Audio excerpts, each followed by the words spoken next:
Test, test, test.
Bring the Dubuque County Board of Supervisors into session for Monday, July 19th.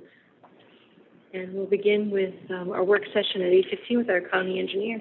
Good morning, Anthony. Well, good morning. Can you hear me okay? Yes. Good. Sounds a little hot today, so that's good. I think to start off with here on the agenda for the work session, I've got the Robin Hood Drive discussion to talk about here. Should be a map in the packet for that one.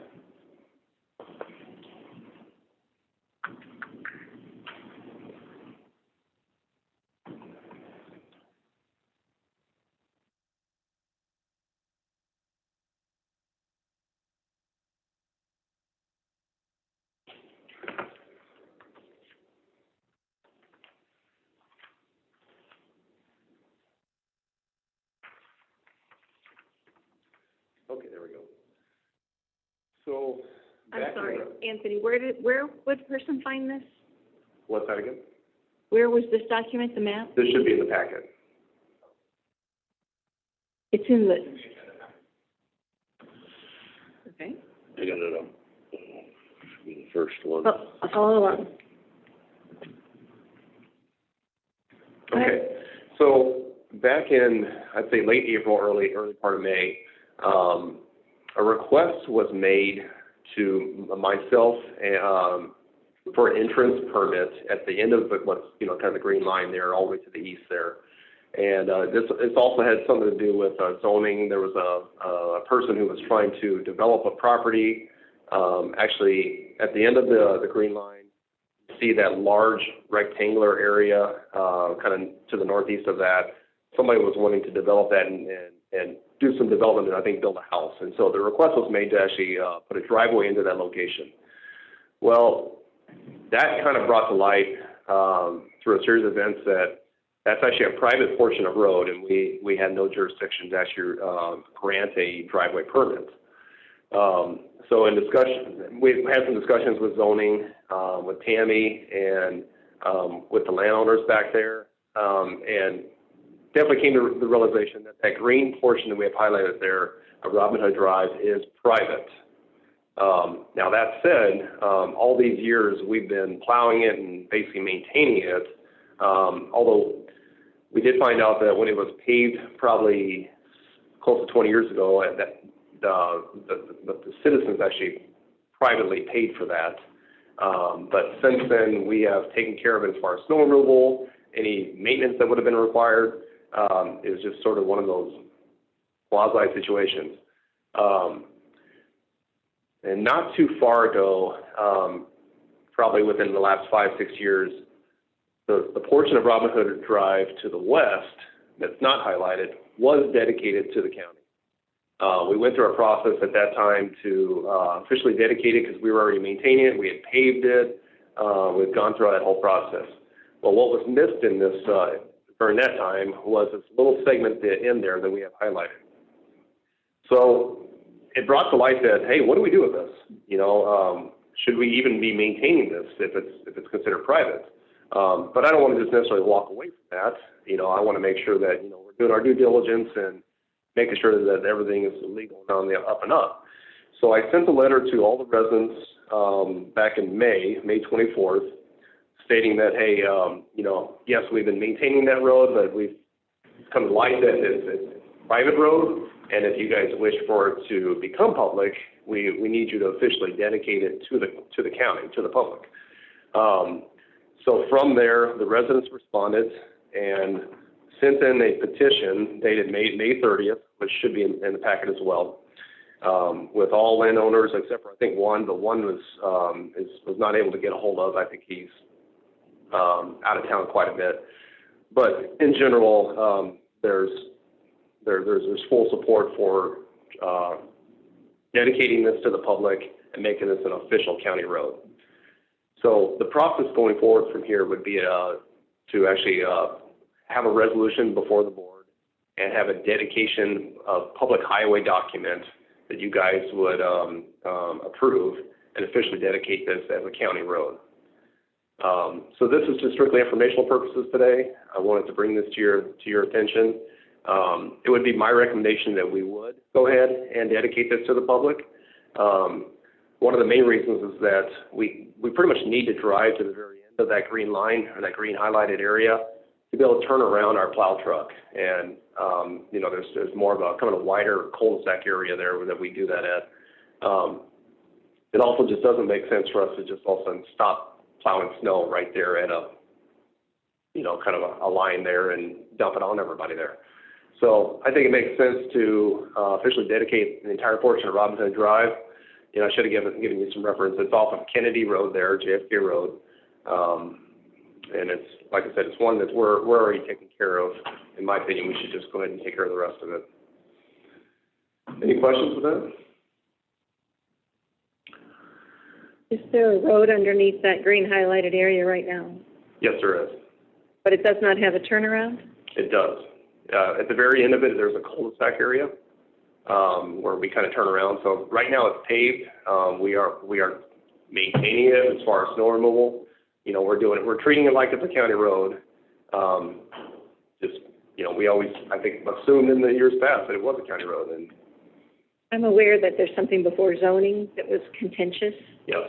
About this issue and about the development of that land. Yes. And so there was some discussion by the zoning board whether it even should have come to the zoning board because it was for informational only. So it wasn't an action item, it was just before zoning, and it didn't go well at zoning. I mean, the neighbors were there, people had lawyered up. So, you know, I'm concerned as to whether this is moving toward resolution or are we just going to alienate some landowners further? Well, and I don't know if Tammy or I see Angie's on Zoom right now, so maybe then she could chime in a little bit. But you know, I think the request of the driveway is what kind of brought about the issue there, and I think one of the landowners made issue with it. And then when we sent this letter out stating, hey, it's a private road technically, you know, that we need to figure this out one way or the other. I think that's where the residents responded and went to the meeting. It was my understanding that things were resolved and they were okay with the driveway. The one landowner that was against it was then ultimately for it. But I wasn't at that meeting. You know, I think we'd have to ask zoning. There must have been a lot of work done after that meeting because there was no resolution at all. I mean, I don't know that I want to weigh in personally until I know what's happening with zoning. Yep. I've spoken with Tammy a couple of times. You know, I think she's been waiting for me to make this move with you guys to bring it to your attention and ultimately get this to be a public road so we can go through with the official permit, you know, driveway permit process that we can, officially have the jurisdiction over that. But I don't know if Angie wants to weigh in on this a little bit. Yeah, can you hear me? Is Tammy available, Angie? Tammy is not. She's on vacation at this point. This is going to the zoning board tomorrow evening to weigh in. A lot of the ones that were concerned about the issue with the road because they thought it was private and didn't want any more access. They have signed this petition from the names that I'm seeing, the ones that were mostly concerned. I think they thought if it was a county road, then they weren't so concerned with it and they didn't have any issues with it, but it will be heard again tomorrow evening at the zoning board meeting. Can someone put the petition up?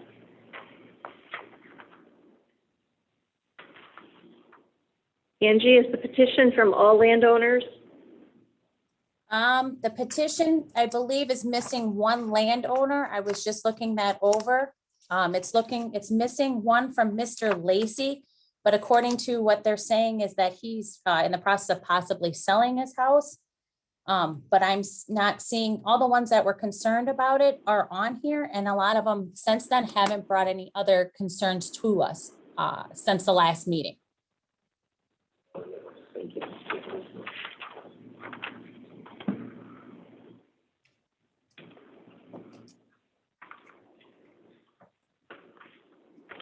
Angie, are they asking for zoning more than a driveway entrance? Are they also asking for rezoning of some kind? They are asking for a rezoning for looks like here, 2.5 acres. It will end up being 2 lots in the end for this Dennis and Carol for their children to build homes. They're asking for that acreage.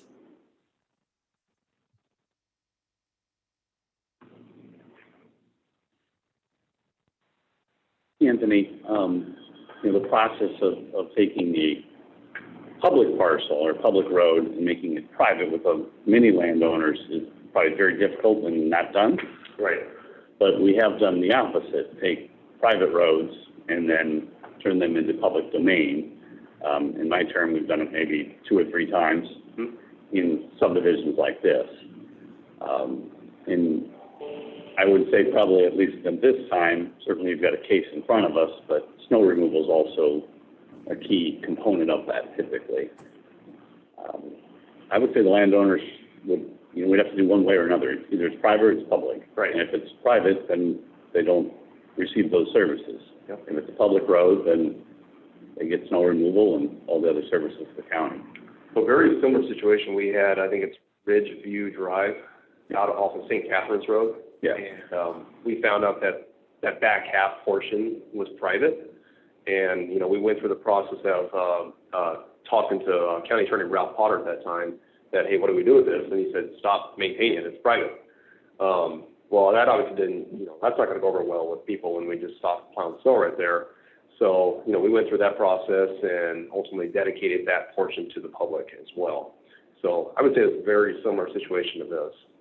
And the true logistics of that cul-de-sac is, getting one of our snow plows to turn around right at a specific parcel line is nearly impossible. Yeah, I mean, it's a narrow area right there. You don't want to turn in people's driveways. If we can have a cul-de-sac to actually turn around in, it's much safer and less liability on us to damage things.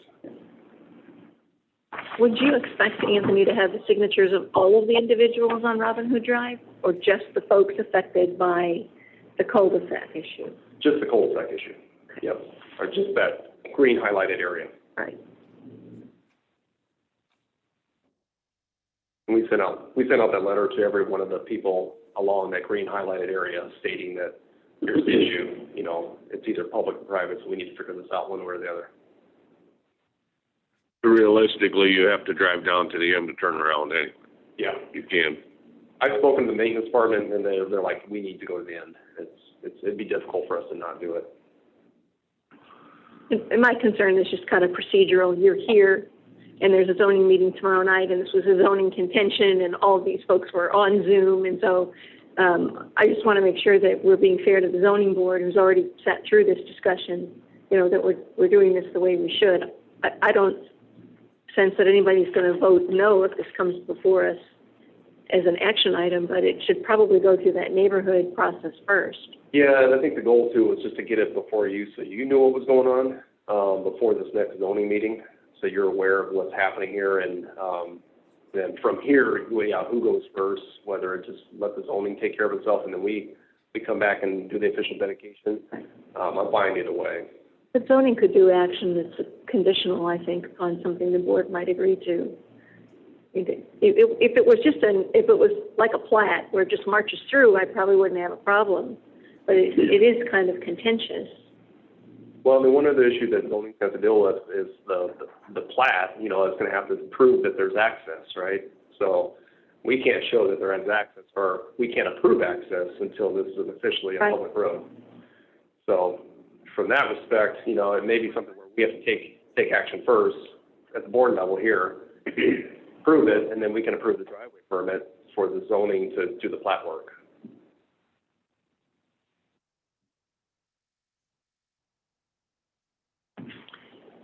Would you be available? Well, I guess Tammy and Angie will handle it, but tomorrow night if it's on the zoning agenda.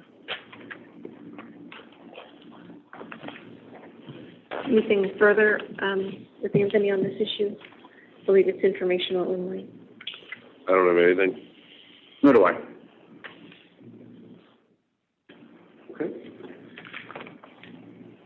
Okay, the next topic that we can move on to is the continued discussion about the land surveyor position that we brought up last time.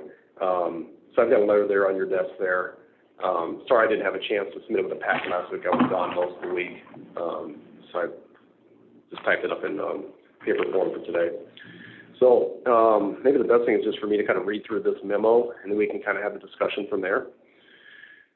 So following up on our discussion from July 6, 2021 about the possible shared land surveyor position, I reached out to all of the counties in Iowa about land surveyor wage.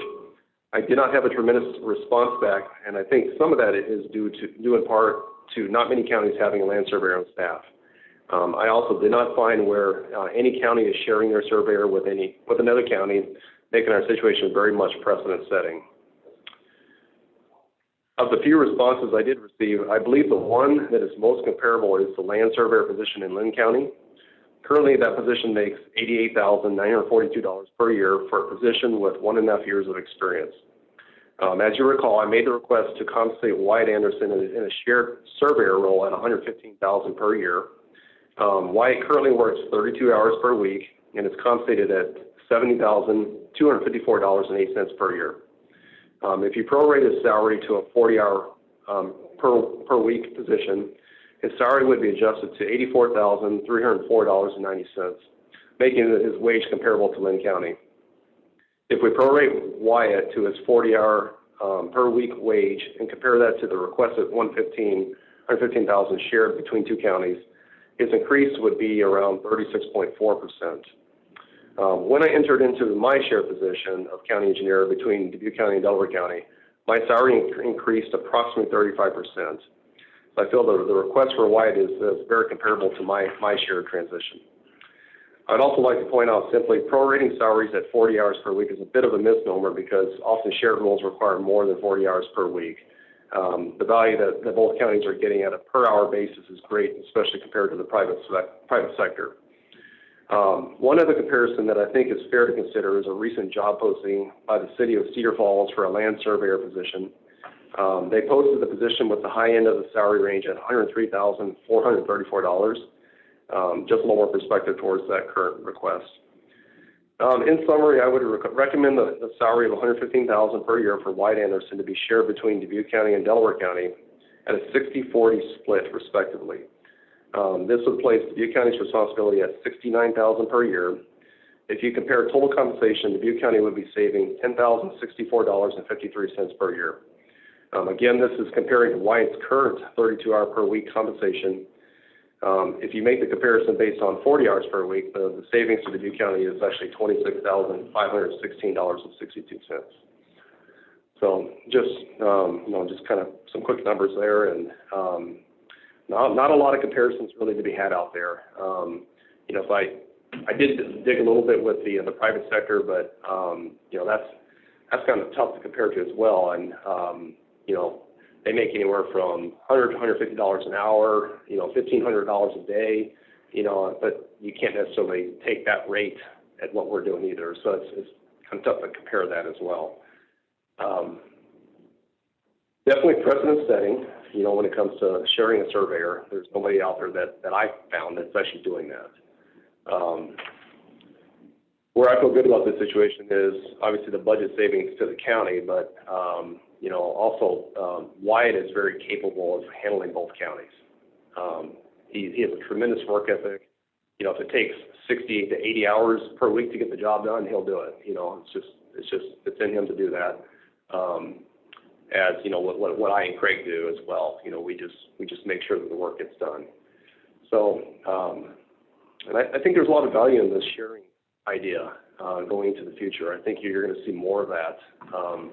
There's a lot of counties out there that are struggling, with county engineers all the way down to surveyor positions, and that they're just having a hard time finding these positions, these people to do this. So I think that's something that's going to be weighed out a lot in the future. I guess I'll leave it there for any comment. Well, I appreciate the numbers and the comparisons that you did find related to Lynn County and Cedar Falls. And I also would agree with your concept of sharing resources staff within counties. I think makes sense, and I think both constituents and tax bases can benefit from that. I still think it's too high. So I think in the neighborhood of the Cedar Falls and Lynn County is where I would be at. I know it's difficult to compare, maybe joint responsibilities to other counties that are doing joint responsibilities because there's not many, but it just seems too high too quick. That's my first response. And so I'd be closer to the Cedar Falls and Lynn County wage range, but open to the concept. Would you entertain the idea of a step process to get up to where that needs to be, or where I'm recommending? I'd certainly like to see it in context of our existing step processes that, maybe Dawn could help us with, and so I'm open to that.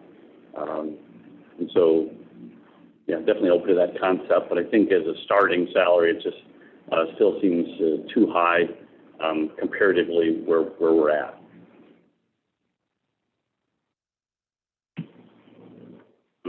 I like the concept. Obviously, it's worked well with your position. I'd agree with Jay. It seems a little high.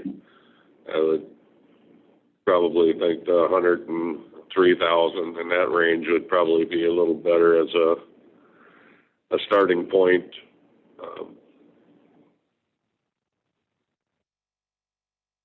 Obviously, yes, there could be some steps, to move up because there's going to be a transition time. I understand that. I just think that starting out at 115 is pretty high when the city of Cedar Falls, starting out at 103. I think that would be a little more comparable to our area. But that's also one jurisdiction, Right. That's what I want to keep in mind here, that we're talking about two counties versus one jurisdiction. Another thing that I have to, take a look at as well with Wyatt, and so I guess let me back a little bit. I think maybe the step process might be a good idea, but also with Wyatt, I'm really pulling him from the private sector to some extent. Currently he works 32 hours per week, so there's one day a week that bleeds into the weekend as well that he's performing private work on his own. So he's going to have to give up a lot of that, And I think we had this conversation last week, and so it goes both ways. And so if the private sector is so lucrative and advantageous, he has that option as well. And so there is a lot of, everyone in this room is paid by tax dollars and public funds, and so there is a lot of safety, security, and benefits of having those positions. I would never want to see him go to the private sector. I would never like anyone in this room to go to the private sector. Yeah. So I would agree with that, but at the same point, I think we just have to establish a salary range that's fair and equitable, and many times we don't agree with what that is, but, that's kind of where I'm at. I'm probably closer to Supervisor Pladoff's area. Generally speaking, I've always kind of shook my head a little bit when I look at the city of Dubuque and their salary ranges, and they've got maybe 40 people that make over $100,000 a year, including a very, very hefty salary for the person at the top. And many times the goal of the person at the top is to elevate many others, so in comparison it doesn't look out of whack. And when I started with Dubuque County, I looked at our salary ranges, and I'd have to say I thought they were fair and equitable. But certainly comparing them to our neighbor, the city of Dubuque, they were much, much lower. Now, we have added a few additional key people within the last decade, some of them in the room, at higher salaries that have done a tremendous job, and so I'm very pleased with that. But I'm not interested in racing to get, 20 or 50 people on our payroll that make over $100,000 a year when we have many other benefits related to that. So that's kind of a general comment. So maybe get a little background that it has nothing to do with this specific position, but just making sure that we're in line with the benefits we provide, and then the salary ranges compared to other positions. Mm-hmm. Anthony, I'd like to have you bring this back next week for more discussion. Let's get the HR person behind this, the why, the salary range. I unfortunately can't hear you well. It's like hearing underwater in this room. Okay. No, I mean, you can shout, but there's background noise here, so that's just the reality. But all the same, I think that there are no surveyors. And so you can put any salary you want on something, but if you can't hire a person at that wage, you're not going to get the position filled. this is a shared position that provides benefit to us and to Delaware County. So perhaps going back to your Delaware County folks and explaining the situation and seeing if maybe it can move to supervisor to supervisor. You know, why do we need this? Why is it beneficial to us?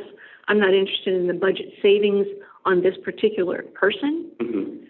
And also, you know, you're into an area that's technology. It's not soft skills. It's surveying, so it's technical ability.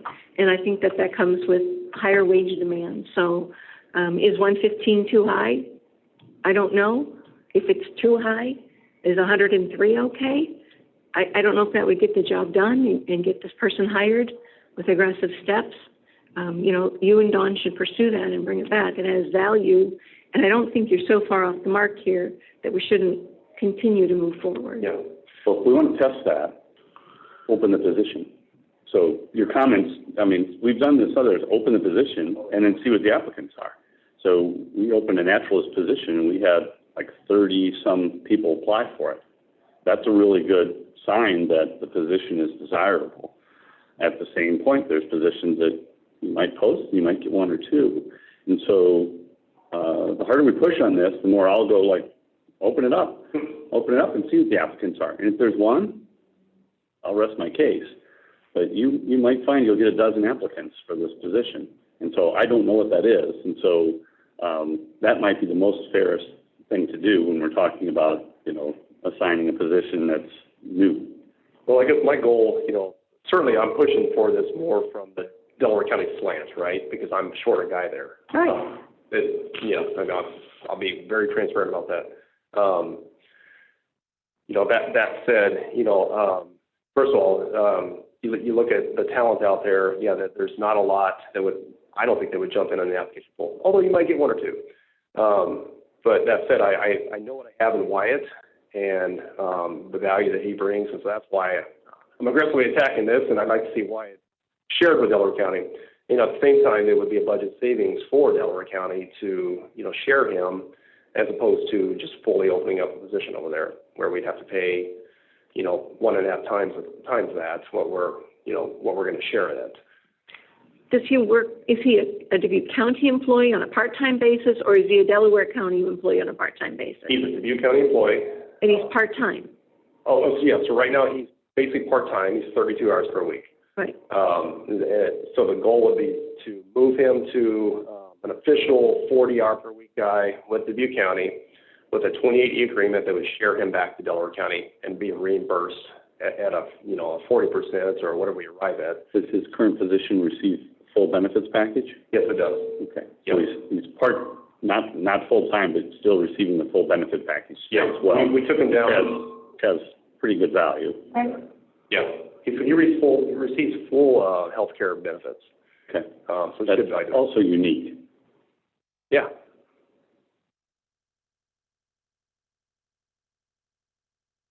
Randy's point, you're hired to do a job. You want the best personnel to get that job.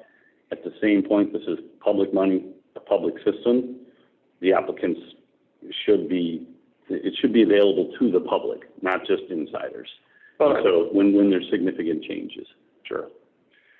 I think that's actually where I believe the value is to the taxpayers by spreading them out to two different counties. As I look at, you know, myself and Craig, you know, yes, are we compensated well? Yeah, absolutely. But I believe we spread that well to the two counties and give a value to the two counties for what's being produced out there. I'm pleased with what we're able to, you know, save the two counties by what we're doing, I guess. I guess the most important thing for me is that we keep Wyatt, right? Yeah, and I don't have any fear of losing him. You know, I don't want to create that out. I don't want to set that up that we're going to lose him. It really needs the help of the Human Resources Director to have this conversation. Yes, yeah. So this is, again, just informational for today. You know, I just want to kind of continue the discussion. Here's some numbers in front of you, and, yeah, I think it's prudent to get Dawn involved next from here. And is Delaware County moving forward on this? Well, I've had, you know, some discussion with them, and they are fully on board with whatever, you know, I guess I kind of come up with them. I've spoken to them and said that, I will be having conversations with you guys about this, that we'll try to come up with something and bring something back to them. This letter I will share with them today at their board meeting and let them kind of chew on that as well. So, yeah, we'll kind of see what their reaction is from this. Thank you. Okay. Is there anything further with Anthony on this issue?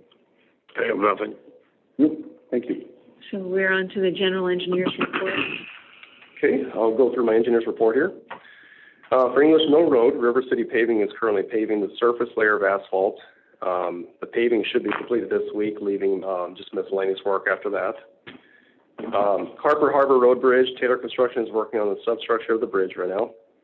McAllister Road and Terra Lane culverts, Eastern Iowa Excavating will be backfilling the culverts on McAllister Road this week, and that one should be open this week. They have also started work on Terra Lane with the culvert construction.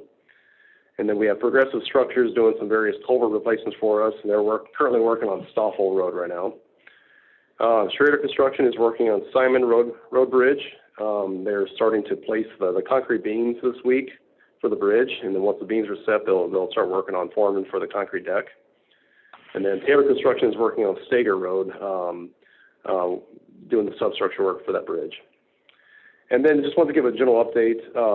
Chick-fil-A Excavating came to me last week. I'll just kind of read through this. They're planning to perform dirt work for a new Amazon building along Chavano Road. In doing so, they're going to have that excess dirt to get rid of. I met with their representatives and discussed hauling the dirt to the west campus and wasting it north of the salt shed area. We have kind of a wedge-shaped area that's not filled in. They will haul the dirt to the site, level it off, and seed it down for us. This will create a much larger storage area for us to use. More than likely, we will move our current culvert stockpile from the emergency training center area over to this site to get closer and not have to cross the road so much. This was something I was actually planning on doing anyways. I was going to eventually hire somebody to come in and level out our stockpile of dirt that we have there and push it back. There was some work we had to do with that little retention pond we have there. We were going to replace that pipe and extend it out so we could push dirt back behind the salt bunkers. This is all free for us now. They're going to replace that pipe for us, extend it, push all that dirt back there, shape it for us. I'm just like beaming, I just drop down on us, So so they'll be working on that. They're going to start in the next couple of weeks, starting to prep the site for this Amazon building. So, in case you see some action going on in there, that's what will be taking place. And then another, I think, batch of good news here. I was recently contacted by the Iowa DOT that Dubuque County is still eligible for $145,053.24 in federal aid dollars to be used on any federal aid project. And what happened was when we did Mud Lake Road, I think it was in 2016, we used federal aid dollars for that project. Well, we ended up coming in $145,000 under budget, and there was this excess federal aid dollars just sitting there. Well, really, since then, we really haven't had any federal aid projects because soon after that, the swap money took place, or the swap process took place. So this federal earmark has just been kind of sitting out there, and kind of unbeknownst to me, it was still available to Dubuque County to use on a federal aid project. Well, it just so happens we have a federal aid project coming up next year with John Deere Build Grant project. And it's the perfect timing right now because we're in this check plan phase process. The funding agreement is still being worked on and being finalized as we speak. So the DOT is actually thrilled to see a place for this to go to. So we're gonna earmark this amount of money to the John Deere Build Grant area to go into that. And there was going to be a couple things that would probably push the budget a little bit higher that we're going to want to kind of tack on to or make a little extra around that project. This is going to help compensate that. So to me, exciting news there. Good news. Yeah. Anytime we can scratch on $145,000, I'm all for that. That we can use it too. Yes, for sure. Anything more for Anthony? Nothing here. And for me? And so for general roads discussion, do we have anything we want to discuss generally? This Habercorn Road, is that this year or next year? That'd be this year. That's this year, okay. Oh, Somebody sorry. asked me, Sorry, Habercorn is, next year. I meant Horseshoe Road is this year. or she's, okay, Yeah. somebody had asked me they're replacing culverts, and I said, I Yep. wasn't sure. I thought it was next year, but that one, We're prepping for that for next year. okay. Yep. Is there any discussion from the mayor's meeting about anything that Anthony should know? Oh, yeah. Because I don't know if they were talking generally about roads again. No, there is really no discussion about roads, it's all pretty much the ARP funds and Yeah, okay, other issues. okay. All right. Thank you. Thank you. Motion Is there to adjourn anything till 9? Anything you're gonna stick around for? We have a 9:50 work session, but I is there will- anything else you're gonna stick I'll around stay for? through the board meeting and anything you need after that. I didn't know if there was anything you thought would come up from the board meeting that relates to the county engineer. In case you get public comments or something, I'll make sure I'm here for that. So. Okay, thank you. Thank you, Anthony. So our next work session is at 9:50. It's with Eric Schmeckel to discuss watershed program. It's a grant opportunity. Eric, are you with us? It's at 9:50. Or at 8:50. Okay, very good. I guess it would be a little early. I made a motion to recess until 9. I have a second? That's a great motion in a second. All in favor, say aye. Aye? Aye. Aye. We're in recess.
you.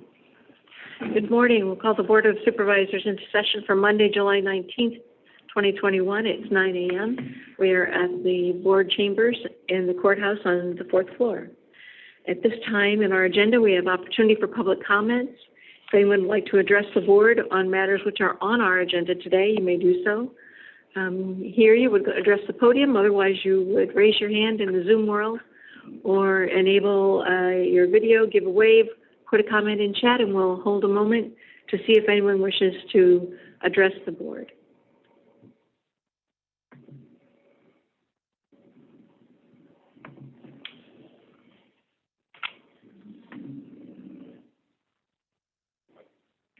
All right, we will move on to our agenda.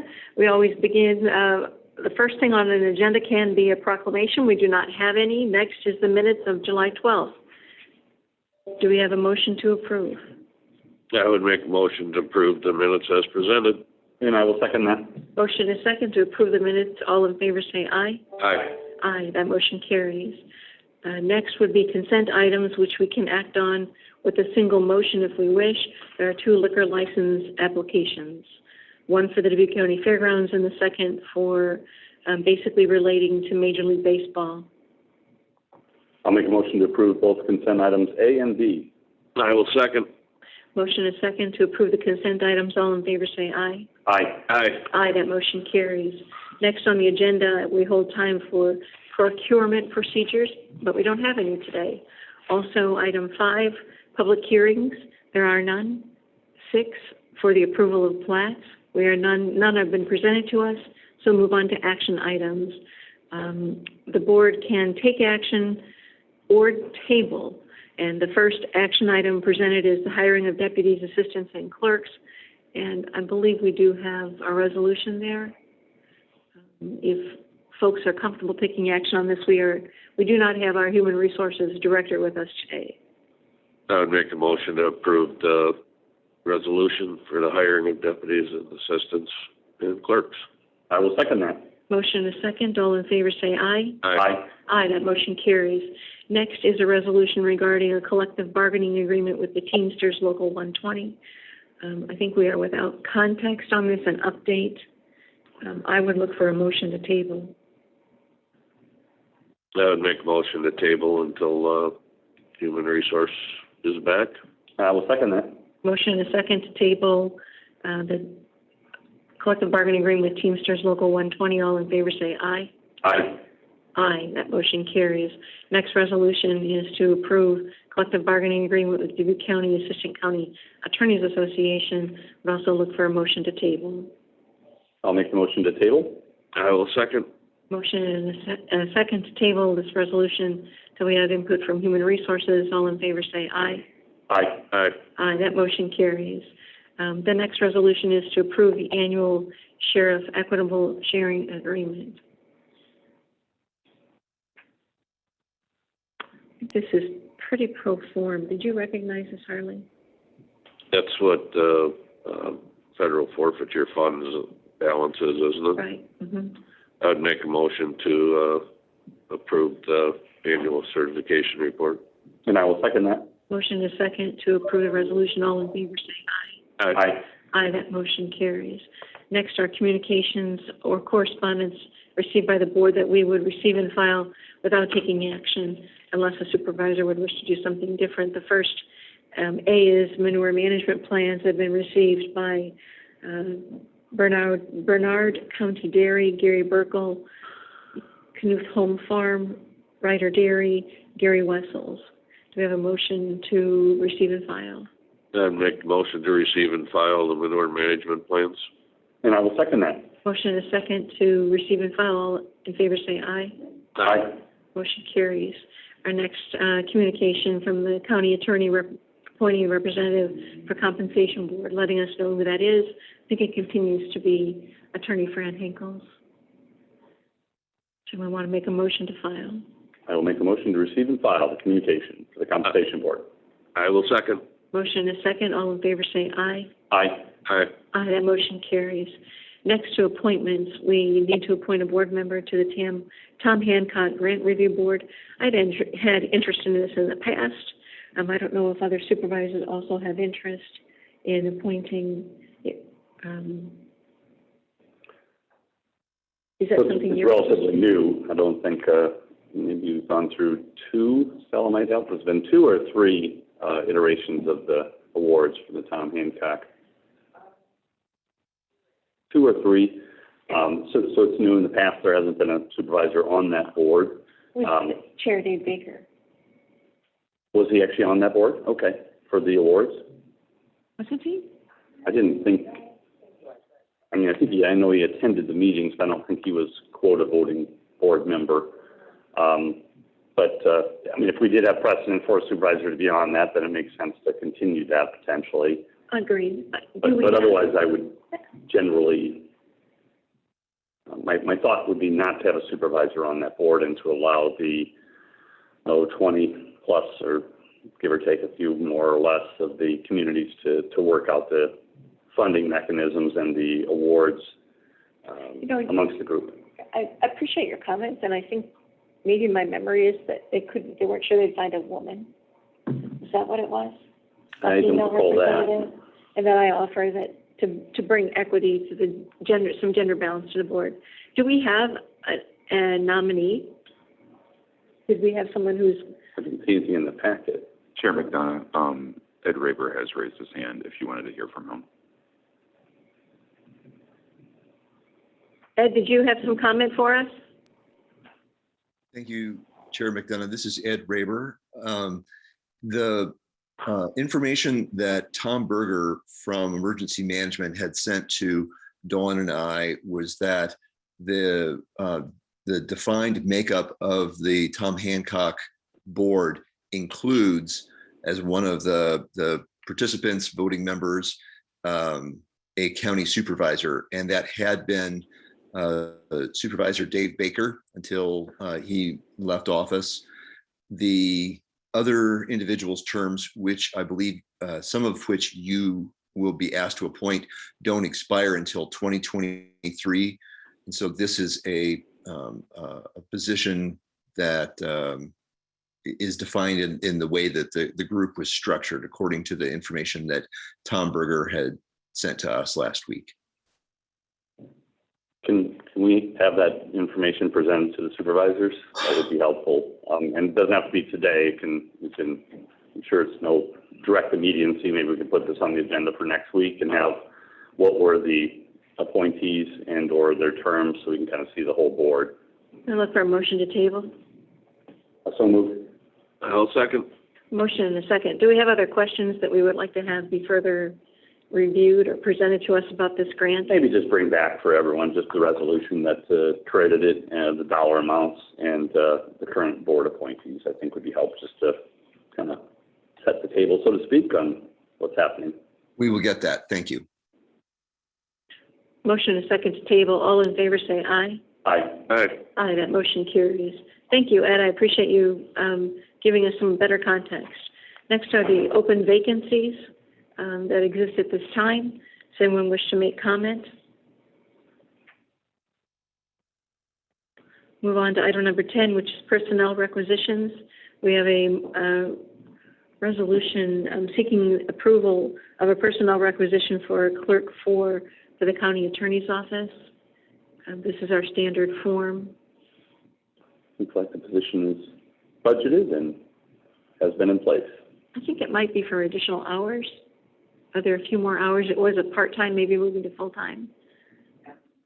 Can you comment about it, Stella? I mean, I think it's pretty pro forma as long as it's been budgeted and we know what to expect. CJ did call me last week to ask about this. He had, I believe, 3 part-time staff doing this role, and we took the 3 part-time last budget cycle and turned it into 2 full-time positions, and I think now he's looking for the third. So the part-time employee is, the third part-time employee is retiring, and I think he is asking to go to full-time. I assume the county attorney is not in the room. Yeah. But if it is unique, I'd be interested in hearing his comments and his needs for it. Okay. Are you interested in a table? I'll make a motion to table until we can hear from the county attorney, which may be able to be today even. I'll second. Motion is second to table. All in favor say aye. Aye. Aye. Aye, that motion carries. Okay, and if you can believe it, we're at our tabled and pending items, which we don't have anything on this agenda item at this time, so we are, if I'm correct, to public comment. If anyone wishes to address the board about something that is not on the agenda, but they would like to bring to our attention or give us comment on, now is the opportunity. I don't believe there's anyone here in the boardroom who wishes to do that, but staff is welcome to do so as well. In the virtual world, you would raise your hand in the Zoom functions or enter a comment in chat, and we would enable your microphone. We'll hold a moment to see if anyone is interested.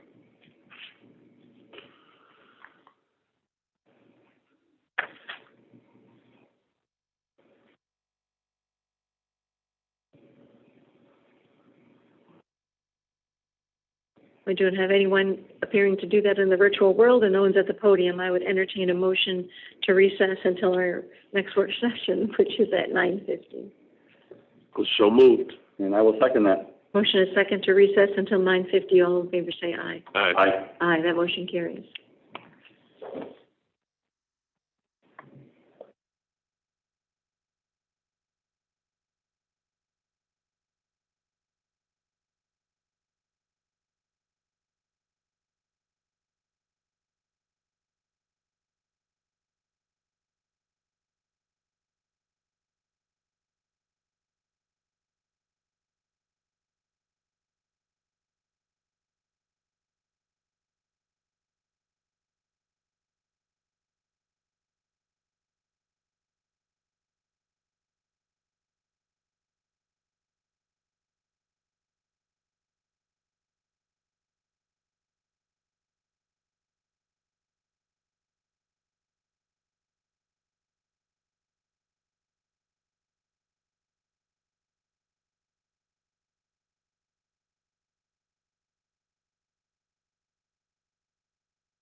morning. We're back in session, and we're going to be in our work session with Eric Schmeckel discussing watershed program.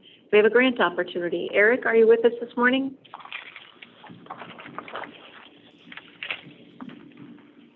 Yes, I am.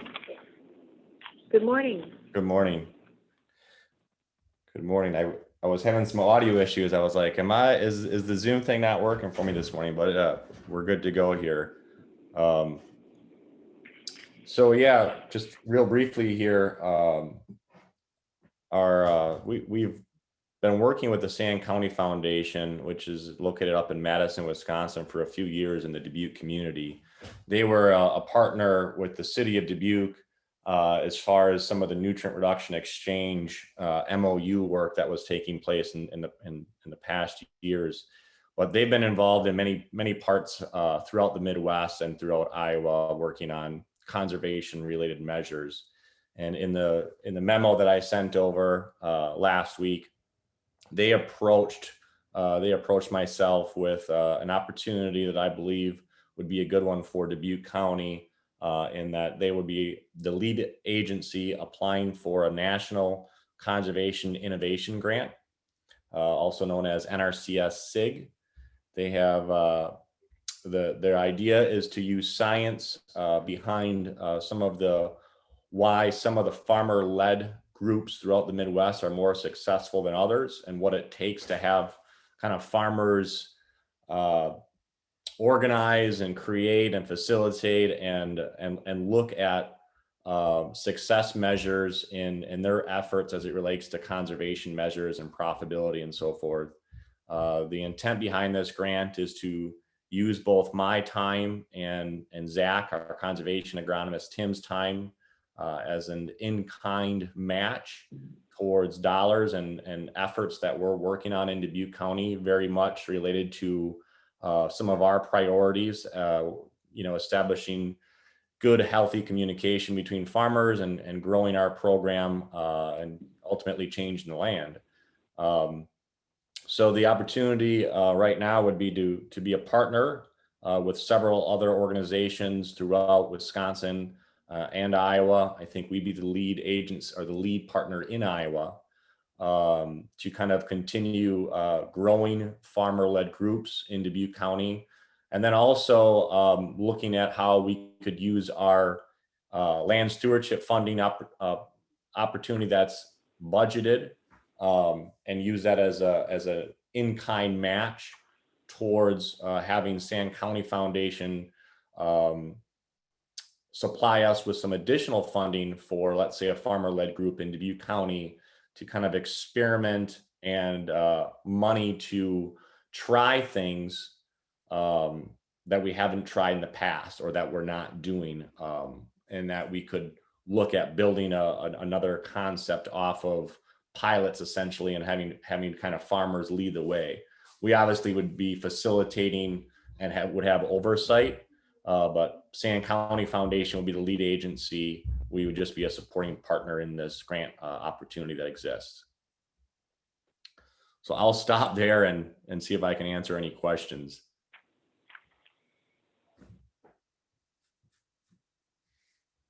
Anyone have questions for Eric?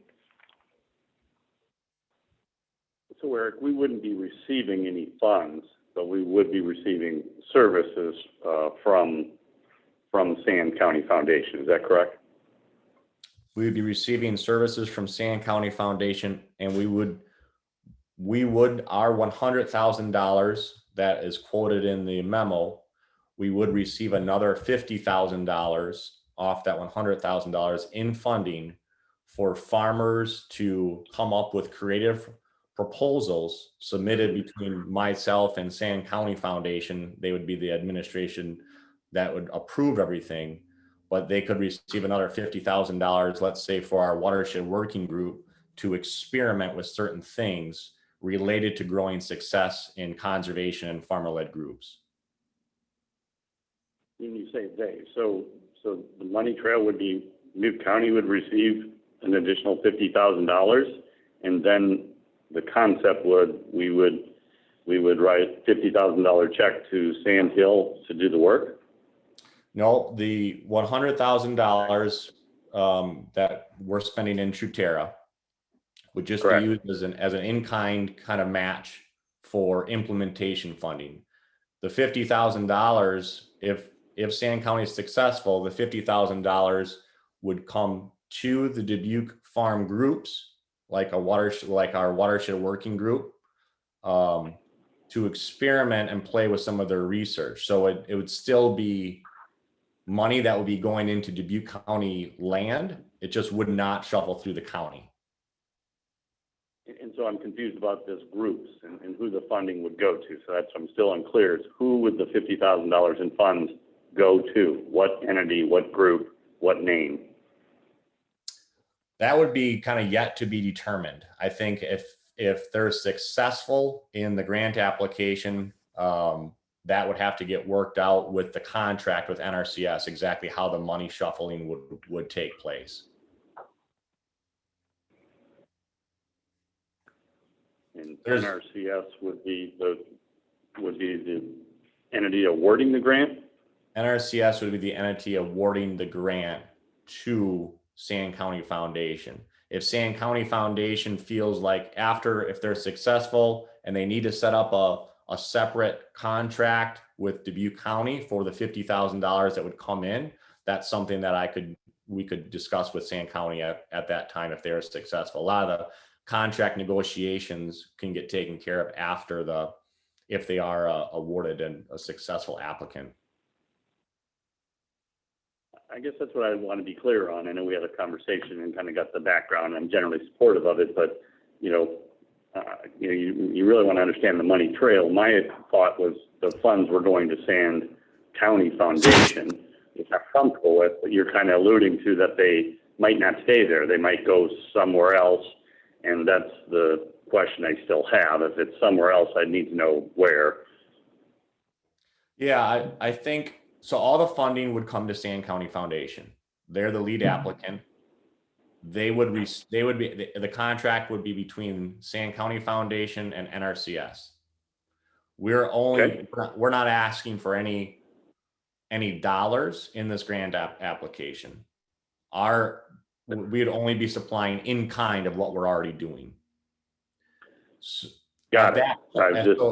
At that point, Sand County Foundation would have discussions with myself via Dubuque County Watershed Department to figure and determine how, if we're looking at $50,000, first of all, what's it being used for? Second of all, we'd have discussion on that. Second of all, how does the money transaction take place? Is it directly through Dubuque Watershed Working Groups and Sand County Foundation, or would it be between Sand County Foundation and the Dubuque County Board of Supervisors and go that route? I think that's a discussion we'd have to have a little bit later yet. Okay, and wouldn't that be in their grant application? Normally that's how it works. You normally don't get allowed to, hey, and once we get these funds we may pass them forward.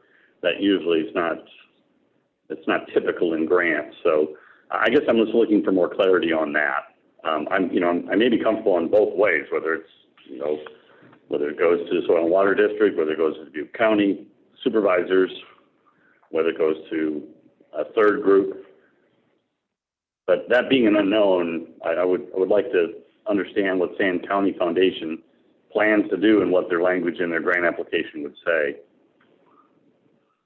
Yeah, I can determine that. I mean, I think I would compare it very similar to our NRCS grant that we just worked on with Dubuque County for our WFPO.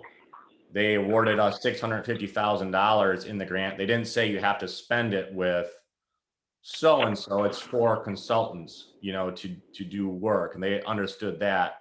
And I would think it's going to be a similar grant application to say, here's our partners, here's the dollars that would be used. The actual logistics of how the money shuffling between counties and or groups, I don't think is identified in the grant. But I can certainly follow up on that with Bartlett and ask him that specific question. Okay, thank you. I have a question for my colleague, Jay. Does it matter should it matter to the county who gets the $50,000? I mean, I'm seeing it could be Soil and Water District, which is how we're implementing all of our, our water programming, not all of it, but certainly the significant portion, or to county to put back through, I don't know how the county would spend it. I'm just asking the question, and it's unknown, so that's... Right. So I would like to know what Sand County Foundation would like to do, and/or what the NRCS would think would be allowable. So I'm just asking the question. As I said, I would be open to where it ends up, but an unknown I'm not real excited about. I mean, these are local general basic dollars that are going to this program, $100,000. Everyone in the county is paying for it, and it is local tax dollars that we're leveraging. And so I just would like to know. And usually grant applications are familiar. And, the analogy of, as consultants that's pretty common, but that's not what we're talking about here. We're talking about people that work within the public sector doing this work. And so I'd be interested in just knowing where that additional $50,000 is going to be allocated. And so, Eric, what is the time frame to be helpful to this grant application? Is there a deadline? Like with most, grants, everyone's kind of shuffling last minute for letters of support and so forth. The deadline's actually today to have this submitted from Sand County Foundation. So they're asking for us today. I'm asking for your approval of a pledge letter that we could use our dollars that are going towards the Trutera program as in-kind supporting matching dollars for their overall grant that they'll be submitting later today. The soil and water. We don't have that pledge level. Yeah, we don't have this listed as an action item. The soil and water commissioners did approve both my time and Zach's time as district employees for this project. So that we did discuss it with the soil and water commissioners last week, Monday at their meeting. They didn't see anything, where we felt like we were overextending our time or ourselves on this project. They felt like it was potentially another good partner to work with. And like I said, right now they're just looking for a letter of support in the pledge letter that they can submit on behalf of Dubuque County and Soil and Water Conservation District commissioners. Yeah, and certainly, they have their government body and they can make those decisions, and we've allocated operations to that group, so that seems appropriate. But you've got two other 28Es in here, the supervisors and then city council, so that's one of the fun and interesting, exciting things about 28Es. You get all the partners involved. So I suppose the city of Dubuque has not weighed in on this or reviewed it. No, because the city of Dubuque essentially, they're not issuing any land stewardship funding right now like Dubuque County has. So other than... But part of your funding and the part of the staff funding comes from the city of Dubuque. So, they've got money in the game, and, one of the 28Es is pledging your time and interest in this with other people's money. And so, I think everyone would be supportive. It's just that's, if you're in a partnership, you want usually all your partners to be on the same page. Eric, I understand that the city is actually, the city is aware of another national SIG opportunity. And that's why essentially in the letter of support, I would not feel comfortable at more than 10% of my time that would be used as in-kind for this, and Zach at 20%. So relatively low numbers. We're not saying it's going to be 78% of our time is going to be considered in-kind. It's a low percentage time that I'd be looking at less than 200 hours being used for an annual in-kind match. Okay. That helps. That's a good clarification. Thank you. Eric, are you going to be changing any of your job duties and the way you do your daily work, do you have to change any work habits to accommodate this grant? No, I would not be changing. I mean, very little. There obviously would be additional oversight and facilitation, but I would say very little. I believe it fits very well into our priorities as the watershed program has kind of evolved here and developed. I mean, creating farmer-led groups has been something I think we've talked about now for the last 10 years and trying to strengthen these groups and coming up with creative ways on how we can have these open discussions and conversations with our watershed working group, our WMAs. We all know that having government bodies involved is necessary, but at the same time, having farmer-led groups and kind of a grassroots organization as they learn and grow from each other is another very successful tool to have. I believe that's exactly what the intention of this grant is meant for.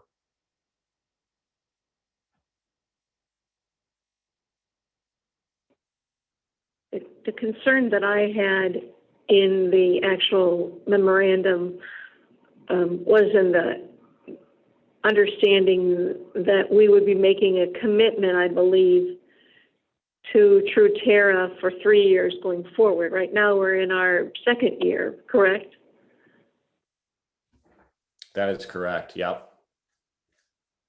So we would be committing to an additional 3 years moving forward with Truterra.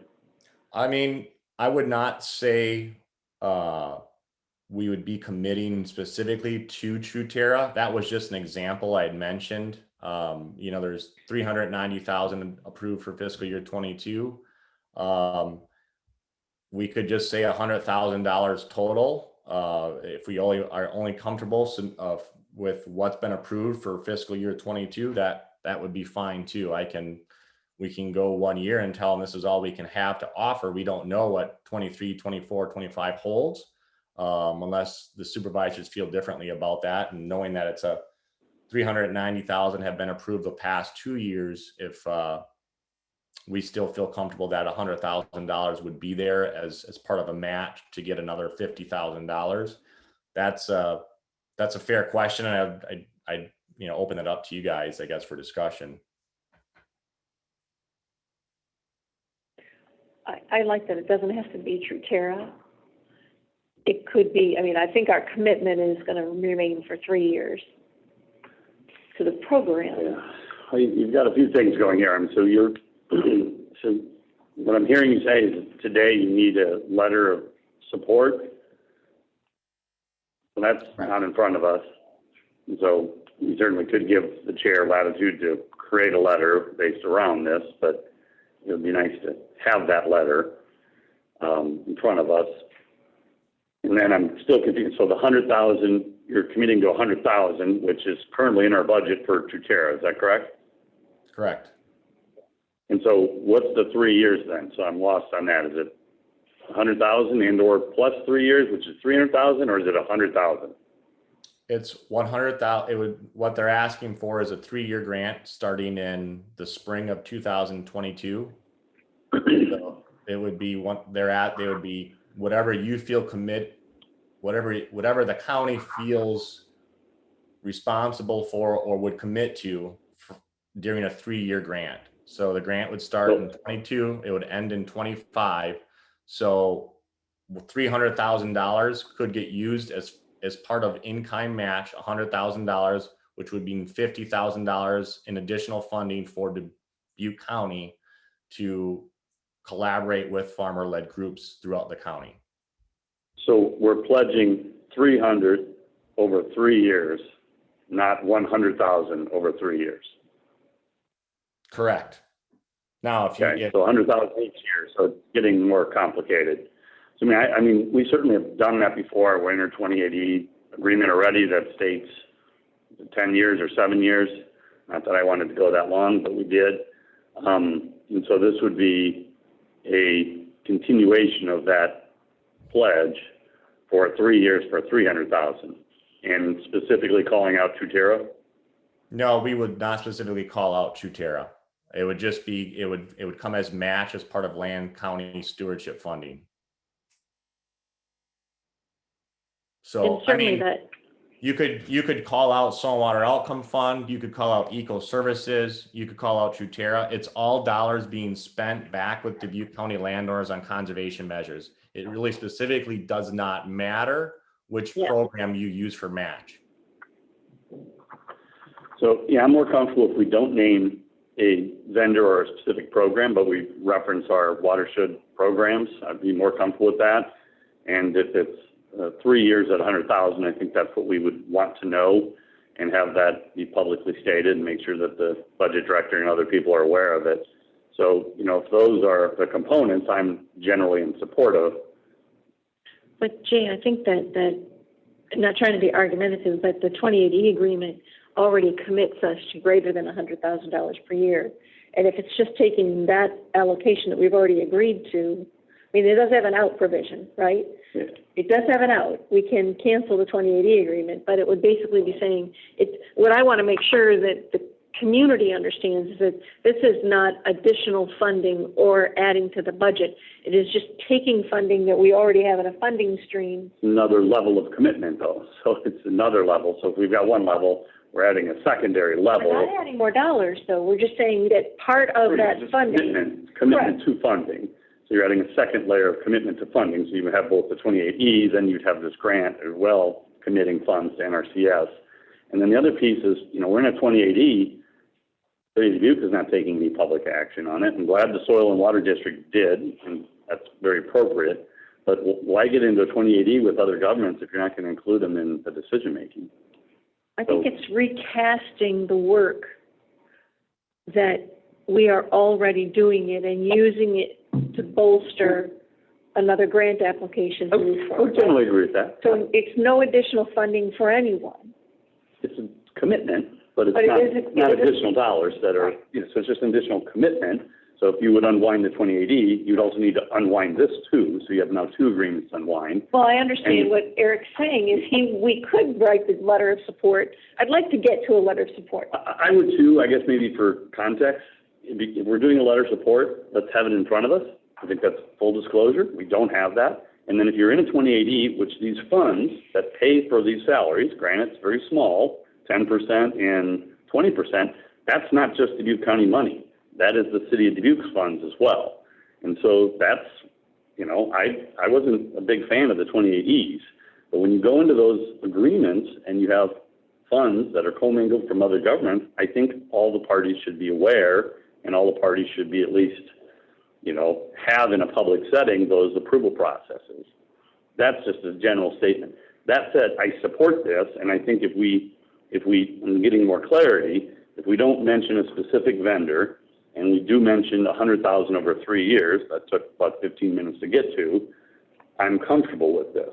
But I think moving forward, it would be just good practice, if you're going to be in a 28E, which is an official document, it's with the Secretary of State, it's approved by all three government entities, which are elected officials, you probably need to get all three on the same page to keep the relationship healthy. But if my colleagues would want to give the chair discretion to sign a letter of support, I would be in favor of that as long as it's open-ended, meaning $100,000, 3 years with the Dubuque County watershed funds. I'm comfortable with that. And with the time allocated, 10% and 20% of ZAC time, I'm comfortable with that. Eric, how detailed does this letter of support need to be? Could we just be writing a letter with those two things that Jay just mentioned? Would that be sufficient, and expressing, you know, we think it's an exciting opportunity and we're glad to be whatever we're going to be, a partner? Absolutely. I think it's a short one-page letter of support with exactly what Jay had just mentioned. $100,000, $300,000 total could be used for in-kind implementation, conservation funding matched to receive the extra $50,000 per year. I would also state that 20%, 10%, 10% of my time, 20% of Zach's time could get used for this as well too, as it relates to the work that we're already doing in Dubuque County. I don't think it needs to Would be you be- very detailed or anything more than that. I think there's 9 organizations involved with this potential national SIG grant. There's a chance they're awarded, there's a chance there's not. I do agree with Jay about this communication with the city. I will follow up with the city of Dubuque. The city of Dubuque is a partner on another national SIG grant, so they are aware of this one as well too. I just did not get into the specifics with them, but I'm very happy to do that as well.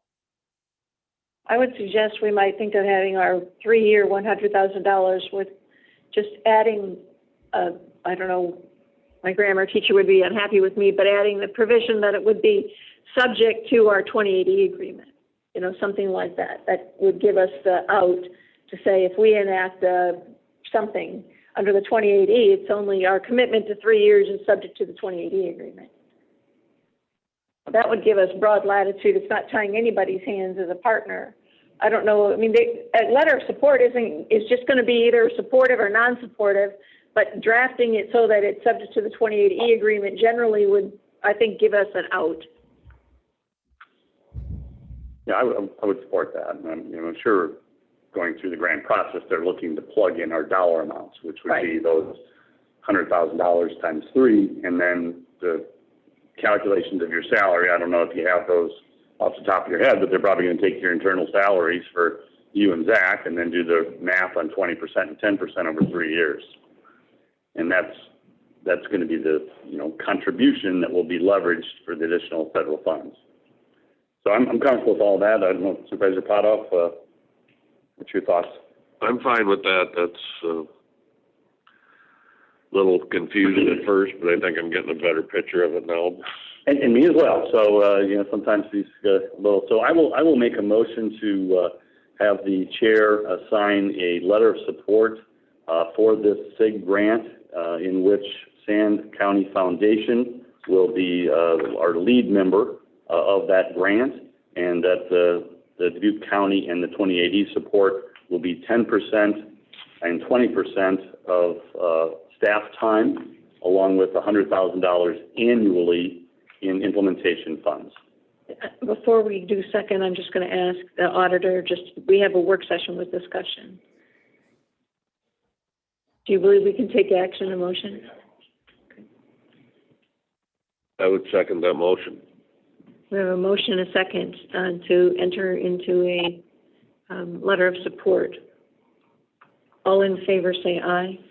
Aye. Aye. Aye, that motion carries. Eric, I will expect you and I will be in communication this afternoon.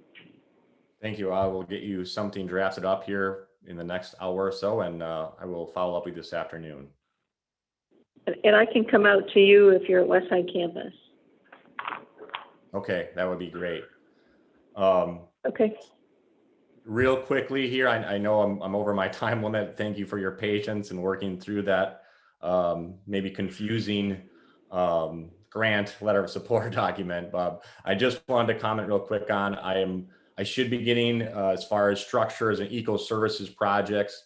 I should be getting a final cost estimate on the Ashley Hoffman structure. We did get a buffer and stream bank stabilization estimate of $30,000 last week. I'm just waiting on the grade stabilization structure estimate to come in. The engineer has it completed. We're just waiting to get the final number in. But look for that within the next 2 weeks. I will be on vacation next week, but I will try and get that scheduled back to another future meeting here within the next few weeks. And then as far as future applications, we do have roughly 6 projects right now kind of on the wait list. I'm going out with NRCS tomorrow to look at a few of them to start to have that discussion on survey design and further work that needs to take place. We've been mailing out roughly 30 landowner letters every month, trying and getting a relatively good return on those things as well too. So in coming weeks, I will have some more dollars and some more projects to discuss with you as it relates to, you know, NRCS follow-up and feedback, but we're getting good interest in the eco services program as well right now. We will have a fair, we will have a booth at the Dubuque County Fair next week. And talked about that this morning, and having others kind of promote and talk about all the work that's happening and the support through Dubuque County Supervisors and the commissioners and City of Dubuque as well too. But just real quick, wanted to share that brief update on eco services funding and projects, and look forward to talking with you on that in the next few weeks here. Thank you, Eric. Thank you, Eric. Very good. Thanks, Eric. Thank you.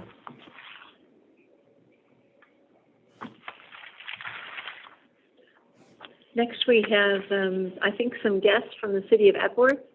I'm hoping that we have Sandy Gassman. Do you know if Sandy is present?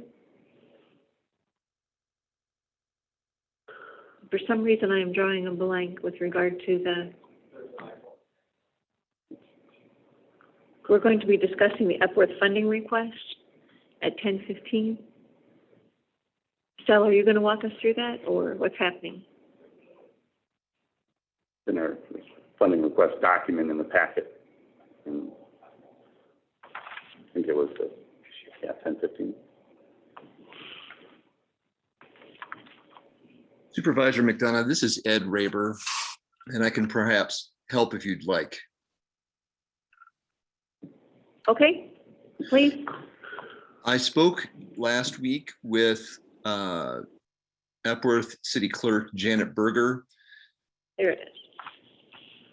I don't see, when Janet and I spoke, she was anticipating either herself and or Sandy being on this call. We talked through that, but I do not see her in the participant list right now. The issue was that the city of Epworth this spring is making preparations to apply to the state of Iowa for a what used to be called a CAT grant. I think it's now called an Enhance Iowa grant. It's for typically some sort of community improvement that is giving your community an edge, or doing something that the community has been working on. That's a public project, but community development based.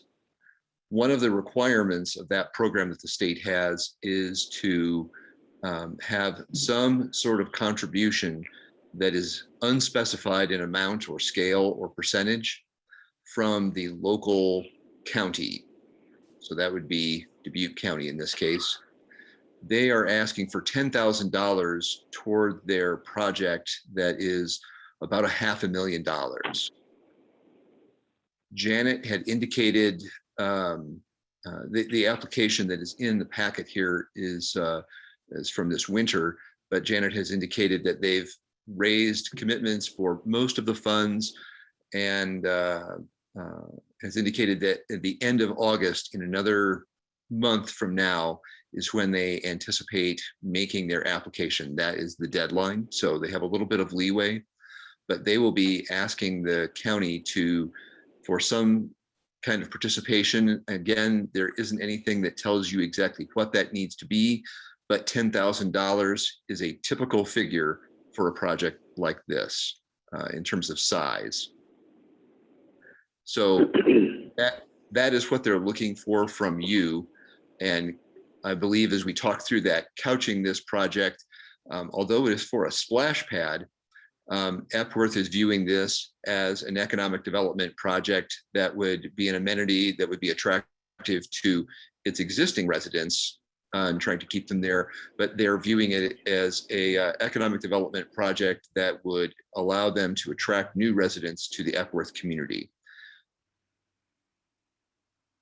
So if they are not on the call, if it was the pleasure of the board to table this for the next meeting or an upcoming meeting where they could be present, I don't think that would put them into a time jam that would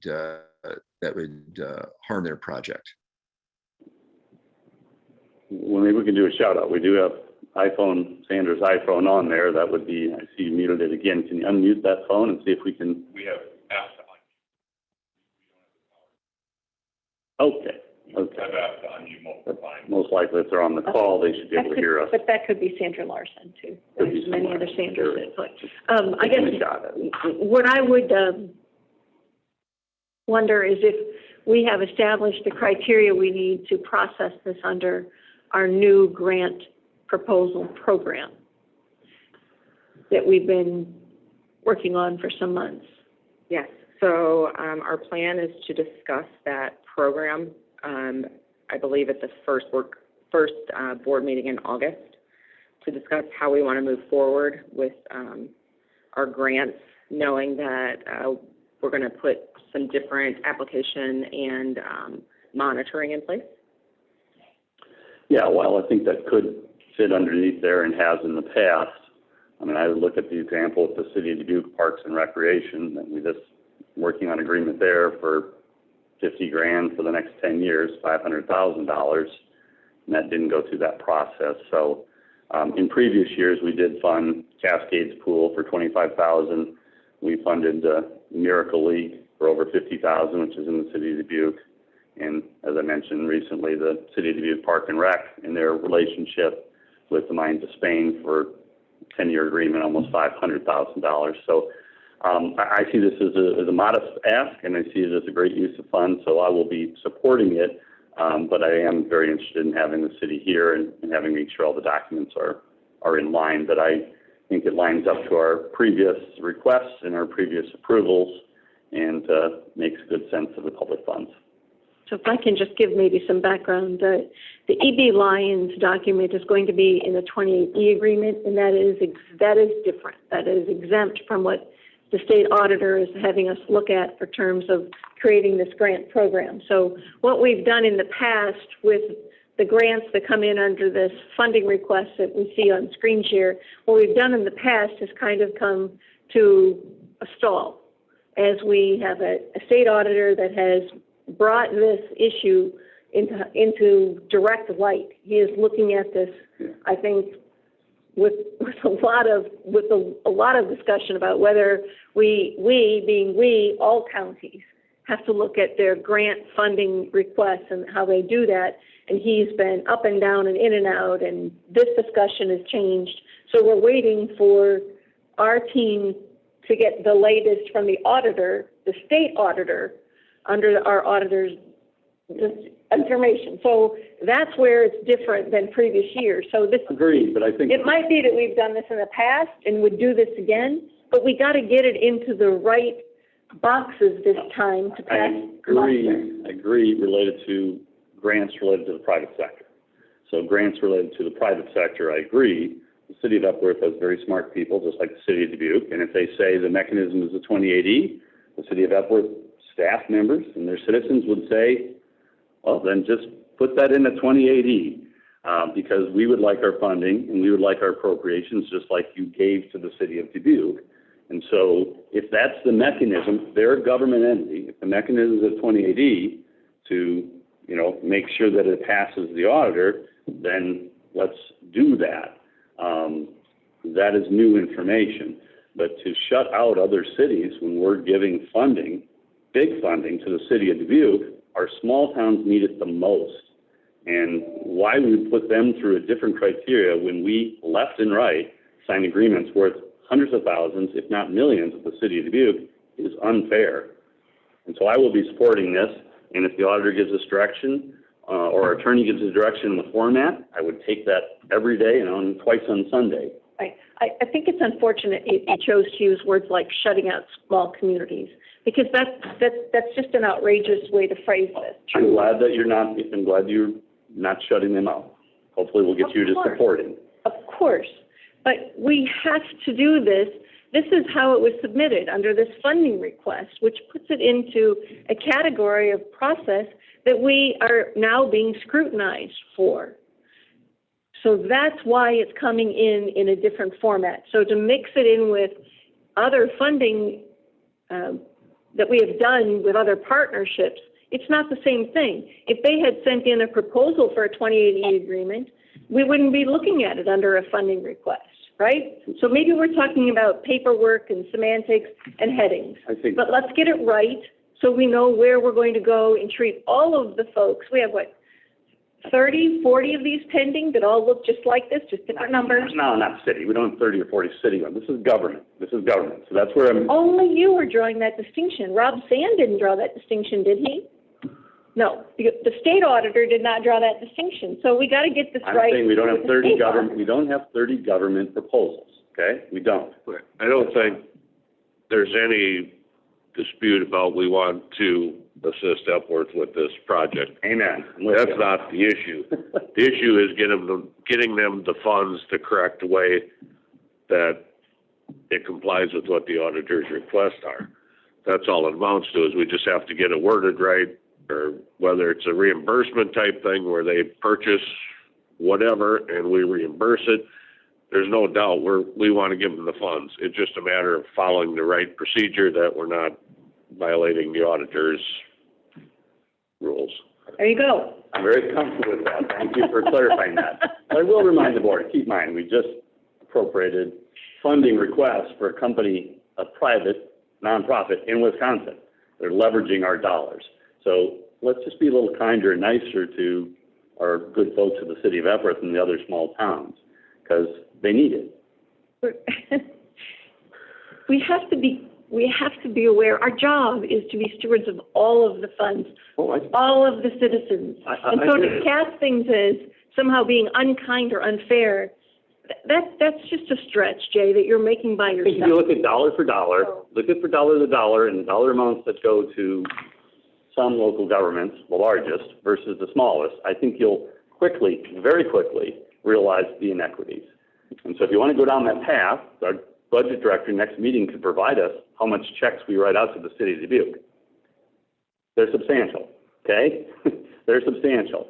And if you look at the other 20 towns, they'll go, wow, that's a lot. That's my point. Now, they're making it multiple times and losing. You keep attacking us as if being a partner with the city is a bad idea. Just asking for fairness and equity, and this would be one example where an application comes forward, and I'm fully supportive of it, and it sounds like we've got a path forward. Thank you, Harley, for your clarity. Okay. All right, is there any further discussion we wish to have regarding this? All right, the next work session is regarding the American Rescue Plan Act funding. Shella, that's you again. Good morning to Dr. Ann Cameron Williams, who's also present and working hard on that task force. Nathan, I think maybe you're on that task. Yep, giving me the sign. You are, and our auditor, are you in that room too? Okay, so we've got several of our task members here. Over to you, Shella. Good morning. Give me just a couple minutes to get set up here.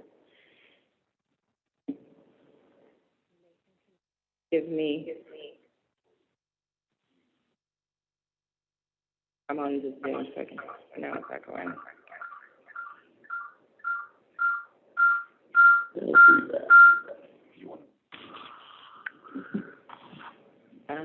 Let me do it this way to screen share.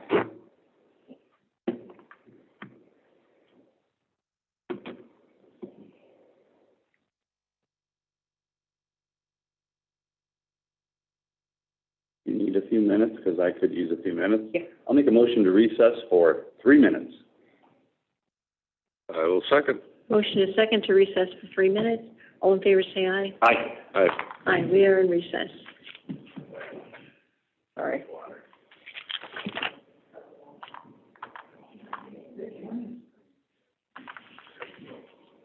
Stella, as soft-spoken as you are, I'm going to have trouble with you in that microphone.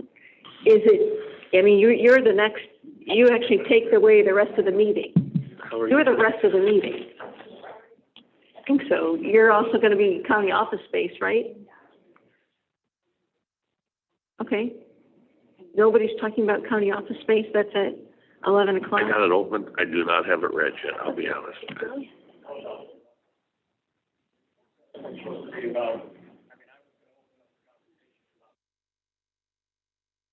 Okay. Thought we were doing like a needs analysis, and we were going to be doing, did none of that get done? Any?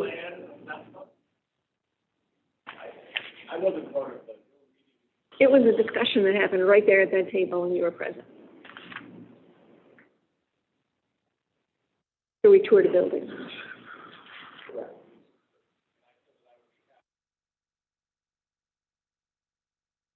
Okay, well, we're on live mic. We'll get to this next time.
We're back in session. We're going to, Stella, walk us through what's going on with the rescue plan.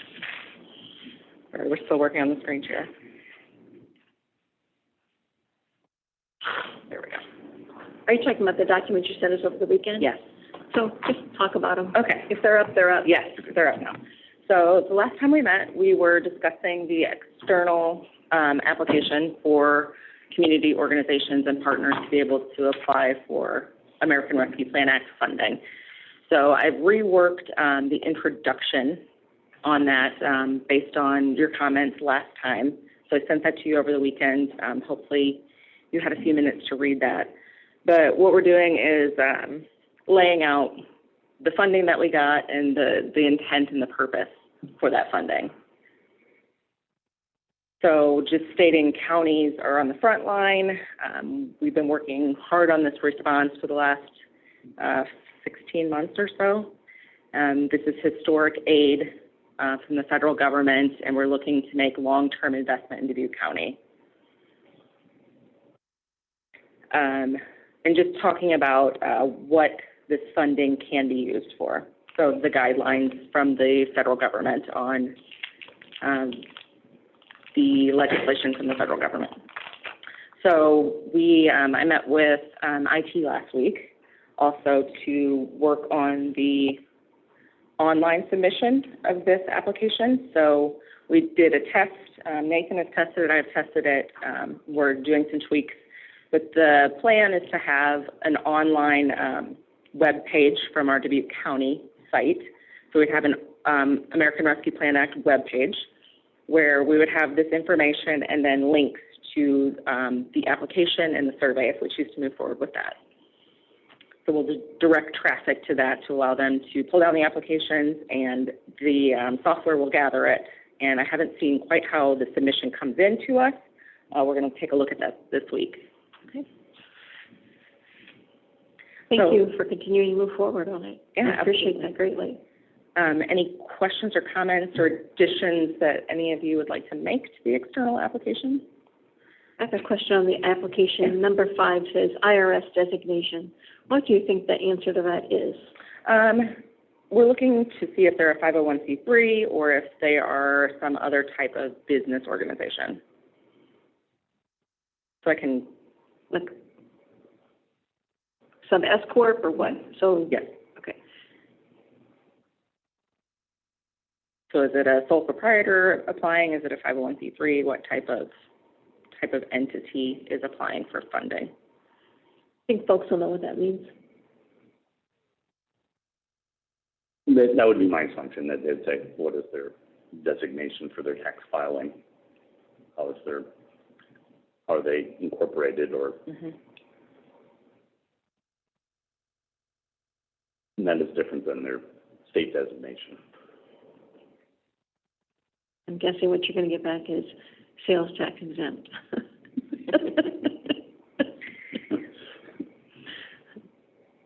I don't know of a better way. We do probably need to know that information. Yeah.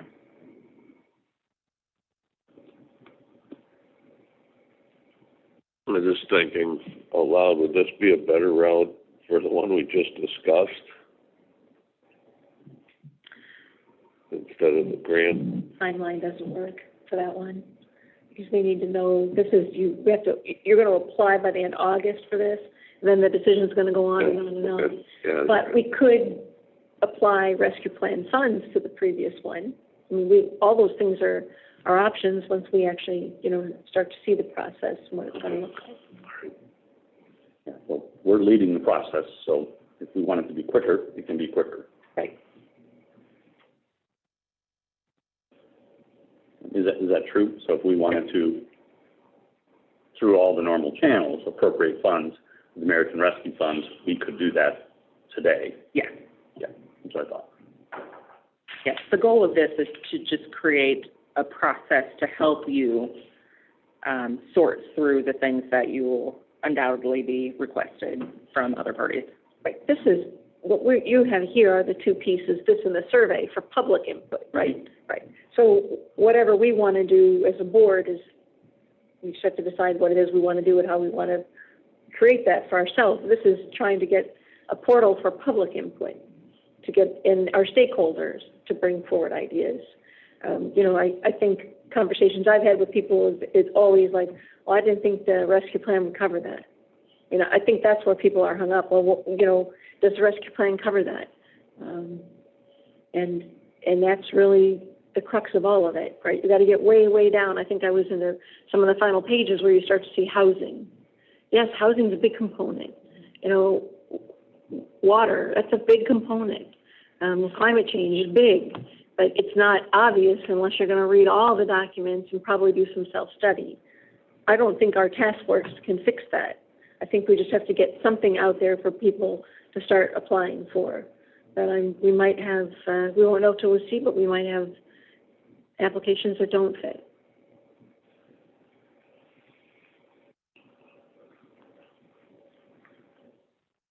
One of the things we'll need to be very cognizant of as we move forward and start to get applications is to make sure that they do, in fact, align with the law, because our risk will be that we'll have to repay funds if they're used outside of the guidelines. Okay.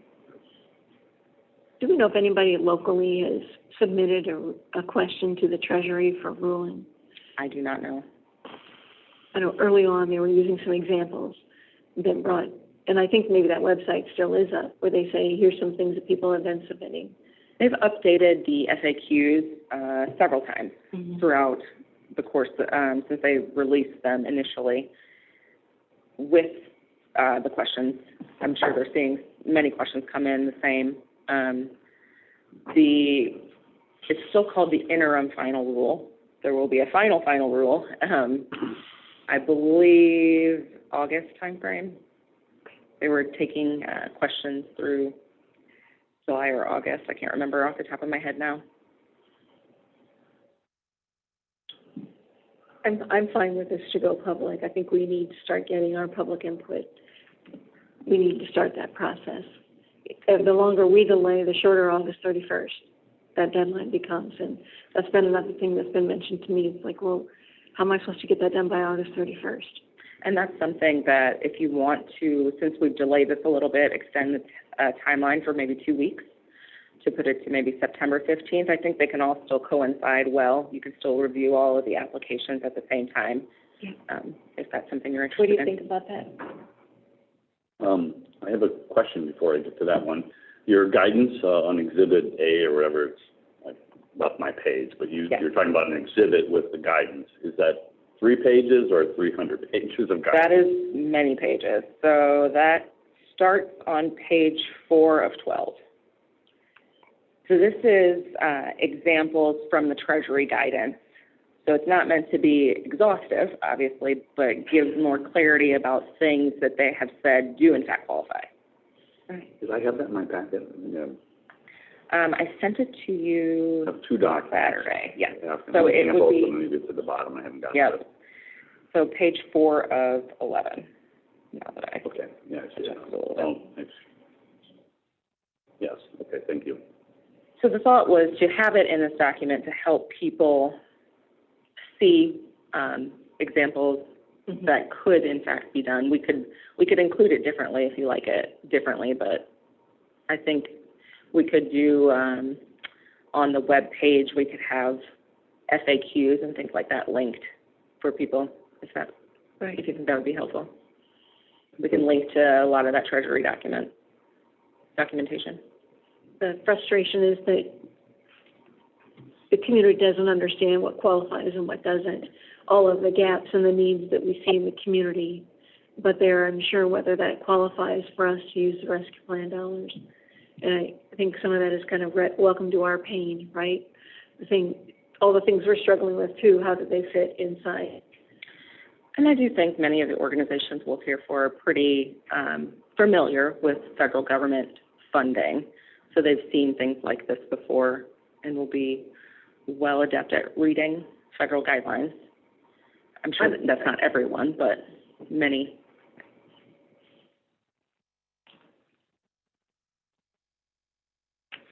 I would like to see us move back to September 15th. I think so. Get it up and going as soon as we can. Get the process moving. Faster we move, faster everybody else can move.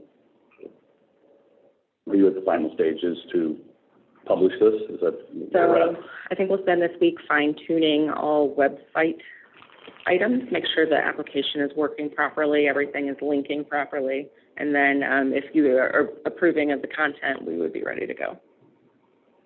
I think fairly quickly. I'll turn and look at Nathan. We'll make it tonight. And make sure that is a true That statement. is next Monday where we get a final look, or are you thinking? We can do that, yeah.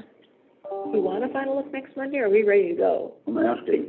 I think it would be nice for you to look at the website and make sure it's, we'll just take a look at what everything You is. spent the most time in it, so I mean, if you're ready today, tell me. I just asked. I'll defer to Nathan to ask if So the timeline will work. The web version will basically be identical to the printed version here. The web is just putting validation fields and transferring this. So if the printed version is ready to go and everyone's comfortable, great. We can certainly have a show and tell for Monday on the digital, or approve everything on Monday. That's your call. But no, we'll make the web piece highest priority this week, so it'll be ready to go quickly.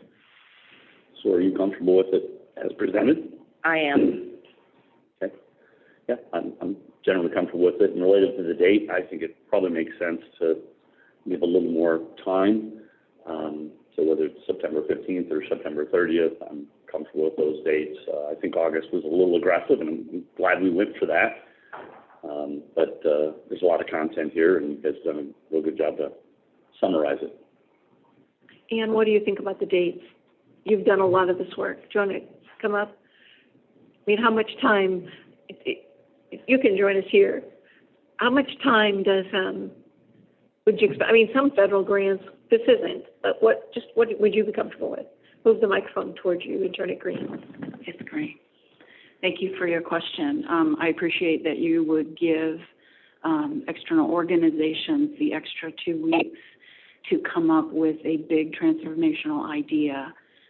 These things take time. I think largely organizations that I'm working with in human services, not a lot of people are aware of what the county is going to be doing. So what's going to happen after this is we'll get some communications out, and then they will pull in their think tanks and start thinking and looking at the guidance, and ideas take some time to craft. So I appreciate that you would give them an extra at least 2 weeks, if not more, You'll still be reviewing the internal documents as of the 31st, correct? Stella, that's still? We have not changed that timeline. For the internal For department? the internal applications. If you would like to extend that to match any kind of external application, we can certainly communicate that to our department head. Actually, I was thinking that we would leave, everybody's under that impression, and we've had the extra time. Mhm. It would not be lost time for the Board of Supervisors, though, because you could take those extra 2 weeks to be reviewing the internal, so you wouldn't get 1,000 at the same time. I mean, I don't know how many we're gonna get, so.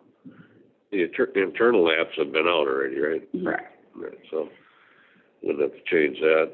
And if we have to move the external to the end of September, we can always move it if we find that they don't have enough time. But I think for now, setting it for the 15th is fair. It's giving them some extra time. And if we find out that they need more, well, okay, we can give them another couple of weeks.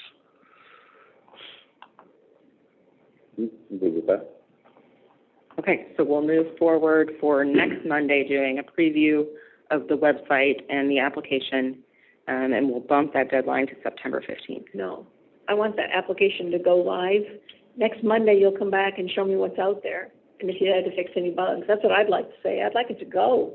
You know, it comes back and it comes back and it comes back, and I know, you know, we make a minor tweak and it comes back, but is it ready to just release when y'all are ready this week? I don't know why I need to see it again. Well, I would definitely like to see it again, but I'm not, I would support going sooner rather than later. So that was my question, when you're comfortable with the document, and then when IT can get it online, I would say do so. Whether that's this afternoon or a week, you have to tell us, but I think hearing the board wants to get it moving. I would agree. I would say by next Monday would be helpful, because we're still reviewing all the functionality of the website. We want to make sure everything is working properly. I think we should also issue a press release to go along with this. So we can work on drafting that this week for your approval on Monday as well, if you want to approve it, or if you want to just go with the press release. I don't even want this on our agenda next week unless you're going to show me what you've already done. I don't want you to hold anything for further supervisor comment unless you hit some kind of snag. Otherwise, I would just like to see it move to operational. That's where I am. Well, they could actually move it to operational, and we could still see it Monday. It's not like somebody's going to get on it this week and have it filled out and back to us by Monday. I'm here to tell you. So if there had to be some changes, okay, that's a possibility. But if there would have to be some changes, okay, if they had it filled out that fast, it won't take them long to fill it out a second time. We have to send it back and say there needs some changes. I just don't want there to be discussion that, like the departmental head meeting, I'm just using as an example tomorrow, that, well, it's going back for the Board of Supervisors again. No, there's not, I don't think there's anything we need to see again. You need to execute the work and then bring it to us to show us what's already underway. If you think that's a work session to show us, and Yeah, I think a good introduction of what's on there, and 15 minutes at a minimum to make sure we're aware this is, you know, pretty significant funding. So I would like to, in public, make sure that we all see what's online and agree with that. So I think we should move the comment of a press release. I support that idea. I think that's something we could do, and so whether that's today or next Monday, I think that's appropriate. You're going to be open for almost 2 months. Yeah. The board will want to decide if they want that work session before or after, because it is a nighttime meeting next Monday. right, so there isn't a work session. So we'll see you on the first meeting in August. Nathan, you want to say something? And just to reiterate, the printed version is what really matters. If the board and so if the online version is literally just taking the printed version, adding validation fields so you can't type, you know, banana when it's expecting a number. It's just a digital version with validation fields and a way to control and submit it in a method that is consumable. So if the printed version is good and everyone's, let's rock. Okay, wonderful. Excellent. Excellent. I'm excited to start to get the feedback. So you got everything you need, right? I have everything. Let's talk about the survey. Yeah. Do you want to talk Good, about the good, survey good. quick? Thank you, Ann. So one of the other things we had discussed as a group was doing an external survey of the community to just gather some more information on what the public is thinking. So you can help use it to inform your decision making. So let me pull that up.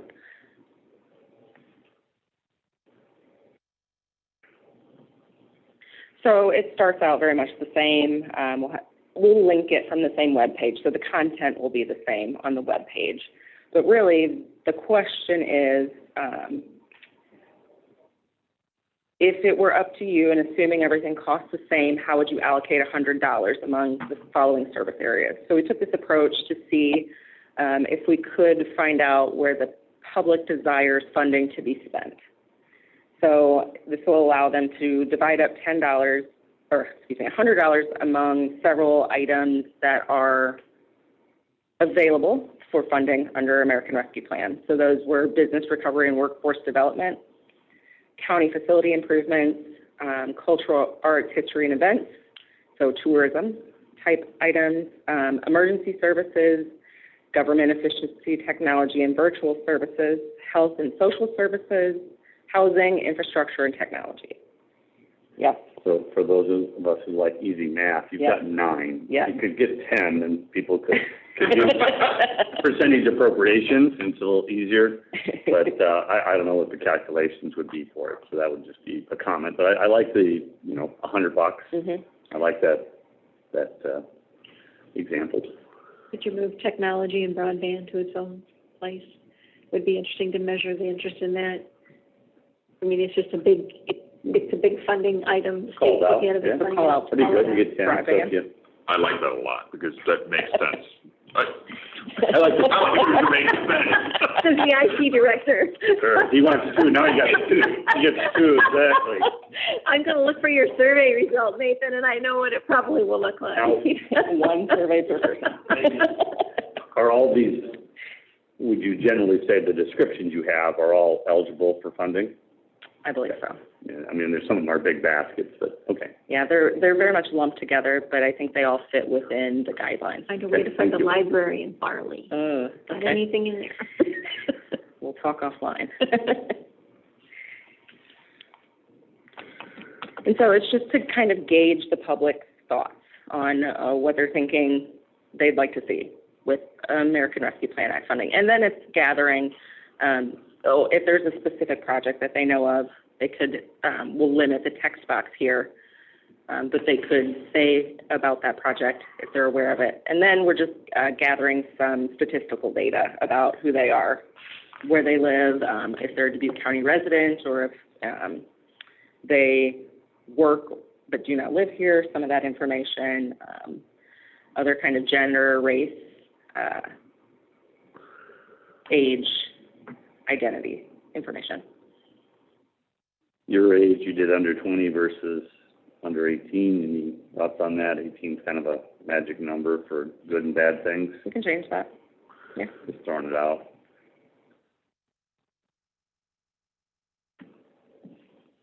So where's this located at again? It's not located anywhere yet. So this would be, if you, as a board, approve, we could put this also on the web page to collect data. So I thought you were, Is there any further plans past that, whether you send it out proactively and or roughly, is it going to stay open the same amount of time as thing? Any concepts? I think I would keep it open the same amount of time as the external application, but we could certainly leave it out there to continue gathering data. My thought of the order is that you'd want to do this first and then provide this data to those that are applying for projects so that they can also see what the community wants. That would be in a perfect world, but when you've got, I don't know, survey, you wouldn't have to have a survey open for, 55 days. You could do a hard push and do web links and social media and try to get as much feedback as you think is appropriate to give you a sample size.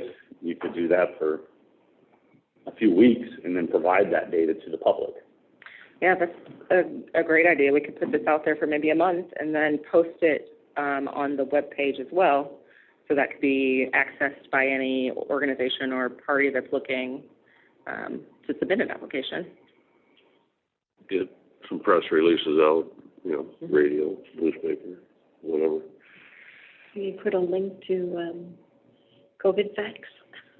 We I wouldn't mind if all of our stuff linked to, look here for COVID facts about the shot.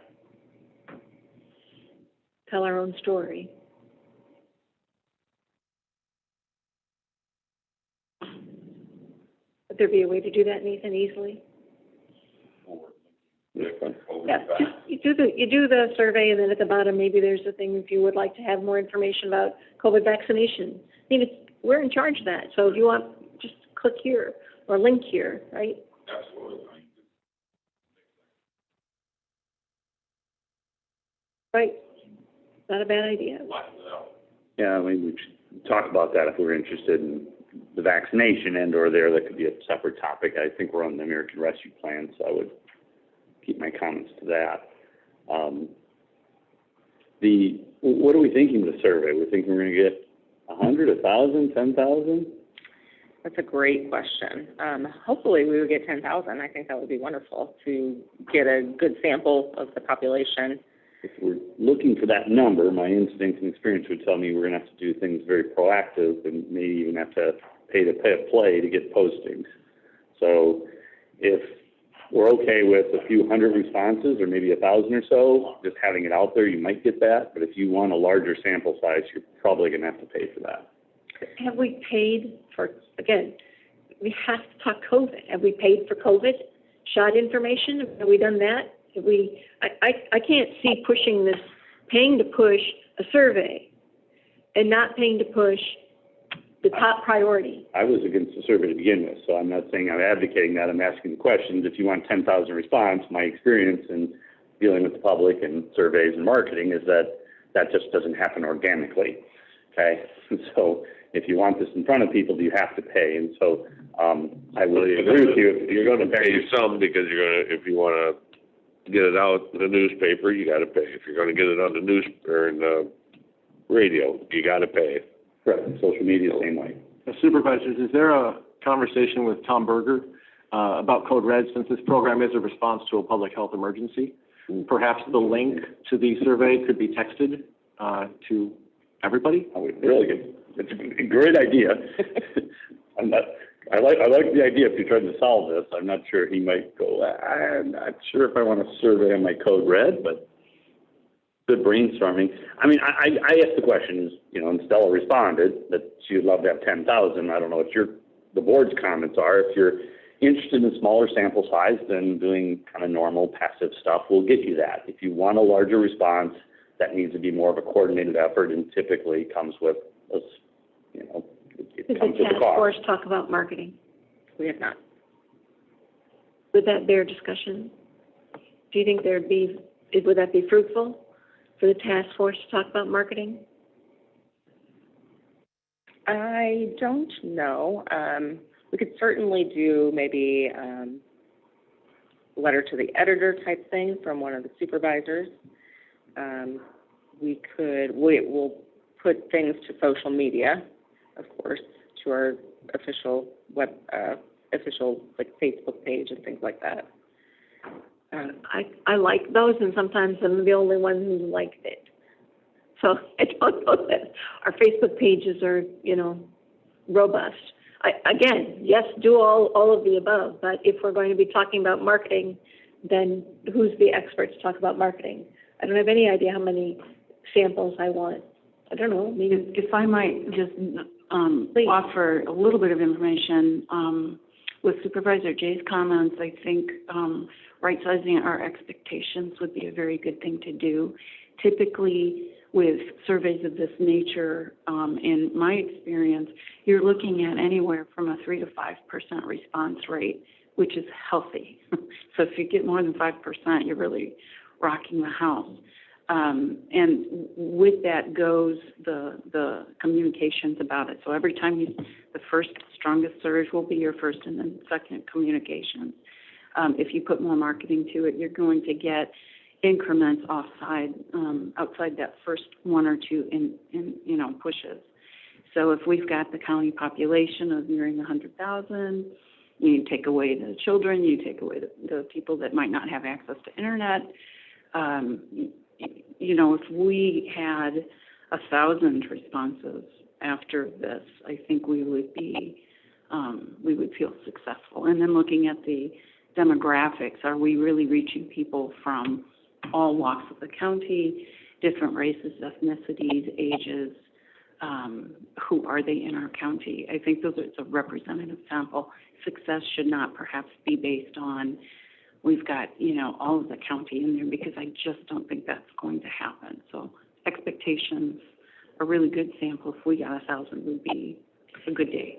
If we think that it's fast and out the door and it's first, and, you know, we're going to get the highest number of responses back maybe in the initial opening days, could we add a question about vaccine hesitancy? Could we add a final question as we ask them to survey how to spend money that they may want some of?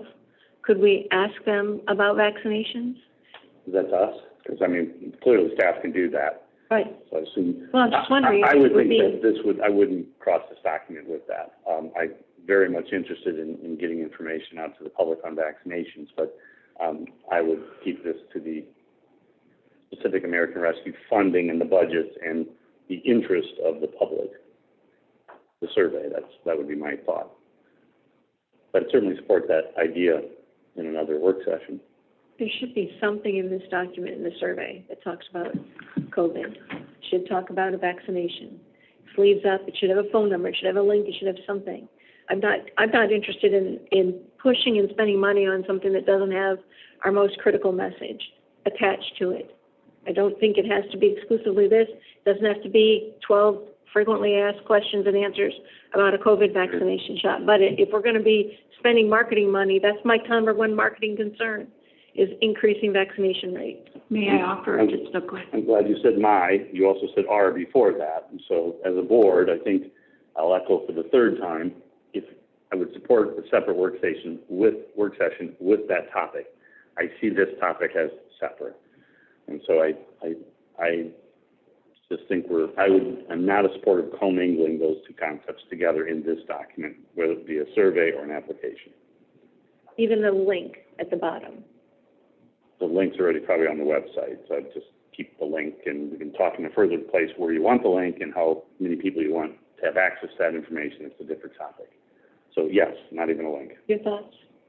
I think it'd be best to leave that off of the survey, as we want the information that's here. If you start straying off of that, you get people that are just going to say, I'm not doing it. I think we want to stay with the information that you have. I understand your point. We got to have to get the education out there for the vaccine, whatever. I think that's a totally different topic, and that's already on the website. If people want it, they can get to it. I think we need to leave the survey just as a survey. I just couldn't disagree with you more.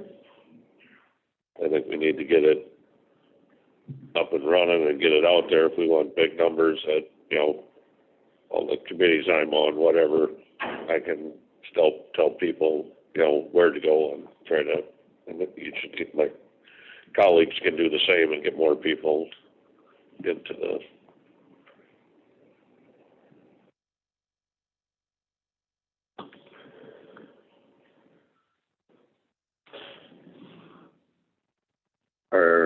It sounds like we need to, I don't know how clear we are related to the survey and getting it out.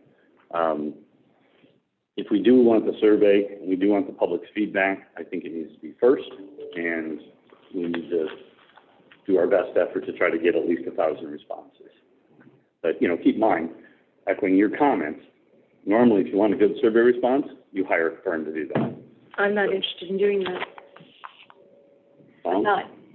I just made the comment, Well, I think we need to get it out there. Let's see what happens in a couple of weeks, see how many we get. If we need to, if we're not getting any, we're going to have to do something. Yeah, you wanted the survey. I was against the survey. We go back to the record. I was like, I don't think we want the survey. I think, so, you know, that's my premise to begin with. But now that it's in front of us, if you want it to be successful, and if you want over 1,000 people completing the survey, that requires work. I could just tell you from experience. I hope I'm wrong, but if you want a few hundred, just throw it on the website and see what happens. and that's probably what you'll get, but, I'll let you two lead related to the survey. You have any discussions about that, Harley? I guess I was under the assumption that you were also on board with the survey. I wasn't a big fan of it. I think, I was interested in the application and moving it forward, but I wasn't a big fan of the survey. I wasn't gonna die on that hill, so to speak, but, so, yeah, that's kind of where I'm at today. So, I mean, it's in front of us. I'm not gonna tell anybody not to fill it out, and if we do it as a team, I think we should do it well. I'm concerned that it's gonna go out and you're gonna get a few hundred responses, and so if that's okay. Well, if that's what we get, that's what we get. I mean, it's up to us to promote it just as much as everybody else. So if you're at meetings, you promote it to the people you're at the meeting with, you try to get it out to the paper, I mean, you try to. And I agree, I will do just that. And I think we can get a decent amount. We'll see what happens in a couple weeks. If you need to really push harder, we can, if you need to cook, you turn up the gas, Any further discussion? So the board would like to move forward and post this survey, with the minor changes onto the website as well. I'm comfortable with that. Okay, good. Wonderful. Okay, our next agenda item is a work session to discuss general county office space. I understand the auditor is going to lead the discussion with the basic needs that he sees at this time. Thank you. Good morning, everybody. Let me just ask, are you comfortable going forward with this, or should this be moved to another time? You can start the conversation for a couple. It doesn't have to be a long one, but I'm also the secretary to the board today, so I'm going to sit where I'm at here and take minutes of my own words. Well, I'm going to probably need you up here. Why don't you stay? I think there's been space discussions that have been occurring that we want to have this be the public time. I certainly would like to be apprised of what's going on. So just a little background on the auditor's office. SF 413 was a law that was enacted earlier this spring, and the administrative rules are starting to trickle out. And so we're starting to see the guidance from the Secretary of State. And one of those pieces is that where your main elections office is located must be where the auditor's office is located. Here in Dubuque County, we have our 4th floor auditor's office, and then we also have an elections annex at 75 Locust. The elections annex we typically used in the past as our main outlet for elections, for people who wanted to come and early vote, for people who wanted to come in and do what they needed to do. The law changed the way we view the annex, and it's now considered a satellite location. So what we'll be doing this fall is officially moving my office from the 4th floor of the courthouse to 75 Locust, so that is the auditor's office, the center of election. What that will facilitate is that the 4th floor of the courthouse will not be open for election activities unless the public were to submit a satellite voting location petition, at which point we could open the 4th floor of this building. This leads to the larger picture of the annex at 75 Locust is recently or is in the process of being sold. And we have a 2-year lease that is not a permanent solution to our problems. What our office needs is a space where the auditor's office can function in the capacity of what we have at the annex and what we're currently using on the 4th floor here. So that's a little background. I know that there have been different groups looking at different properties, different ideas sort of coming through. We've had a couple sessions in the past where we've talked about some options with buildings, and I thought that this would be a decent opportunity to at least start the conversation so that everybody knows where we stand and we can sort of get some ideas of directions we'd like to go. So the 75 Locust will be big enough? You'll be able to function out of that? Oh, no, by no stretch. I think so. No, not even a little bit. My office will be a cardboard box, if we can find a refrigerator box. But we don't want to run afoul of the Secretary of State and their new line of technical infractions and ways that they can pursue the auditor and the auditor's office. Making this move based on recent legislation. Correct, yeah, the administrative rules, the red line document that came back from the Secretary of State. Okay. Not fun. No, not at all. So what we need is a permanent solution for the elections division of the auditor's office. Correct, and let's be clear, there's going to be approximately 4 elections in the next 12 months. So there's not going to be a solution that we can implement right away to solve that problem. But this is something that the conversation needed to start so that we can find out where we want to end up being. Or changing the law back would be nice, but I don't see that in the near term. I guess maybe one request is just to help us understand the pickle you're in. If you can provide that red line document and that to us, might give me a better insight. Yeah. I feel bad that you have to I can send you the move your office because, I know they're very productive right now related to courthouse functions and claims and probably, servicing the other departments. Well, and to be clear, it will be my office, Oh, your office. And I will be officially working down at 75 Locust. Okay. And the official Dubuque County Auditor's office will be at 75. Okay. And so you'll have, employees that will maintain operations here. Correct. Okay. And then what about the elections staff?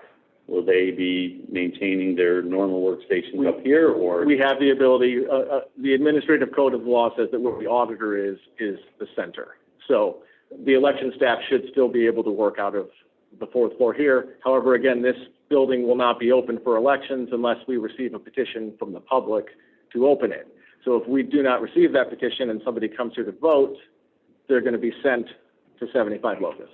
So you got a couple of things. You've got the elections piece, which definitely being disrupted, and then you have operations, which will be semi-disrupted with, And Jenny's listening in on the call, so if I'm saying anything wrong, I'm sure she'll correct me.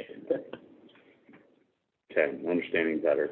How much do you think elections is disrupted? I think it's 100% disrupted. The auditor will not be here. Yeah, I'll certainly. Elections here is 100%. I mean, it is 100% related to this location, not 100% across the county. But certainly this location would be no longer. Well, the amount of people that early vote at the annex and here are all affected. Yeah, no, I'm just being clear that it's here. It's related to the courthouse has been a place to vote for forever. Yeah, well, that's up to the public now. Okay. They've removed the ability for the auditor to determine satellite voting locations. So it is not automatic that people can vote at the courthouse in the upcoming elections due to a change in the elections laws of the state of Iowa. Is that right? 100% correct. Okay. There. So we have a space issue looming. We had one before. Now the building's that we've used as a rental has now been sold. So there's a pressing deadline.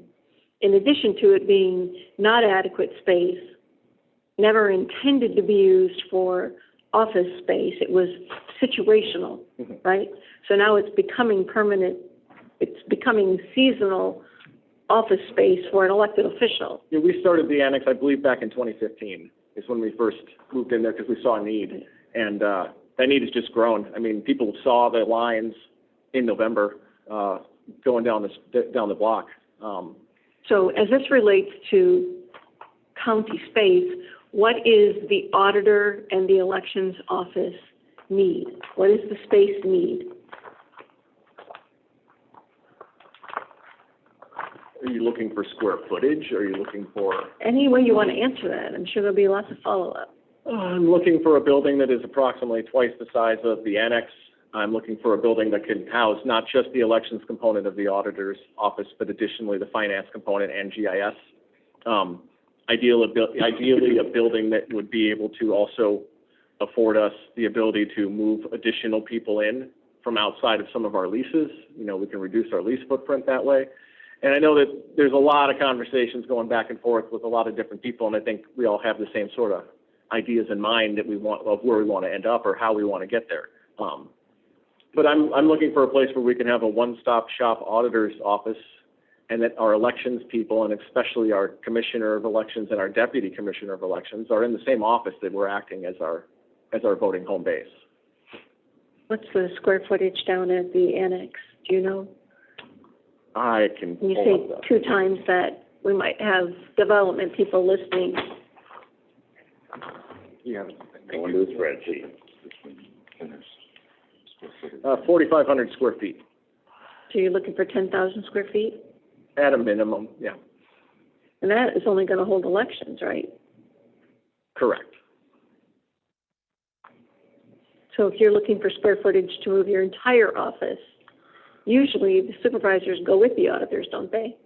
Typically, I mean, there's a relationship between the board and the auditor's office. You know, some of those components can be solved electronically, some can't. So there's some leeway, but yeah, typically they go hand in hand, and as do a number of departments, you know. There's an argument that HR and budget could also, you know, fall in with the auditor's office.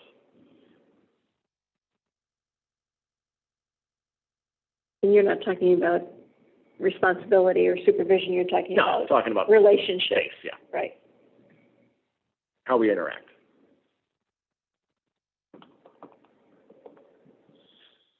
What's your time frame? 3 weeks ago? So it's urgent? I mean, I think you mentioned this in May, so. yeah, and yeah, to be fair, we Yeah. did have the first conversation in May, Yeah. and then we've had a couple since. I mean, the urgency is, you know, we need to communicate to the public, you know, where and how they can vote. You know, I don't want somebody coming to this building and not being able to vote, and then we have to tell them they have to get back in their car and drive 10 blocks in any given direction.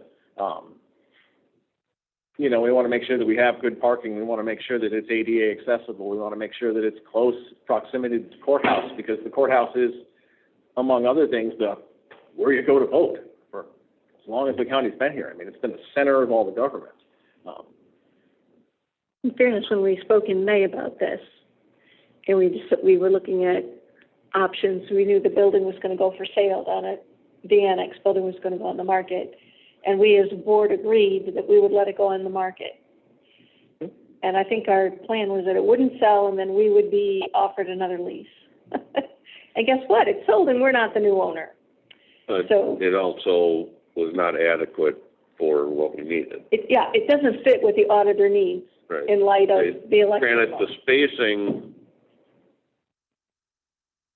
isn't the worst, it's the setup of the building. Yeah. There's more storage than office space. It is an office space, right? If it was all office space, you probably would have enough room for your finance and a couple under entities too. Not while still being able to run it for elections. Right. But I'm just saying it'd be as And then we big still as have that the storage. section over there. Yeah, and then we still have the storage component as well for all Right. the equipment. Right. So what is your ask for the supervisors? A giant building marked auditor where people can vote. A reasonable discussion amongst everybody so that we're all on the same page as to what buildings we're looking at.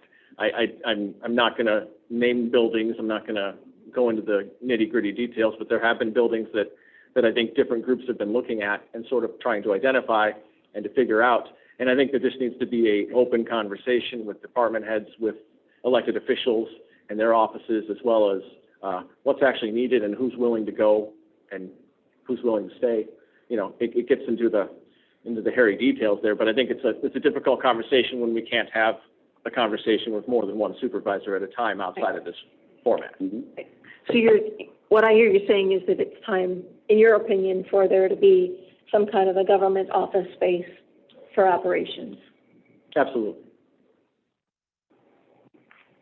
And whether that's the entire government, I mean, I see my need.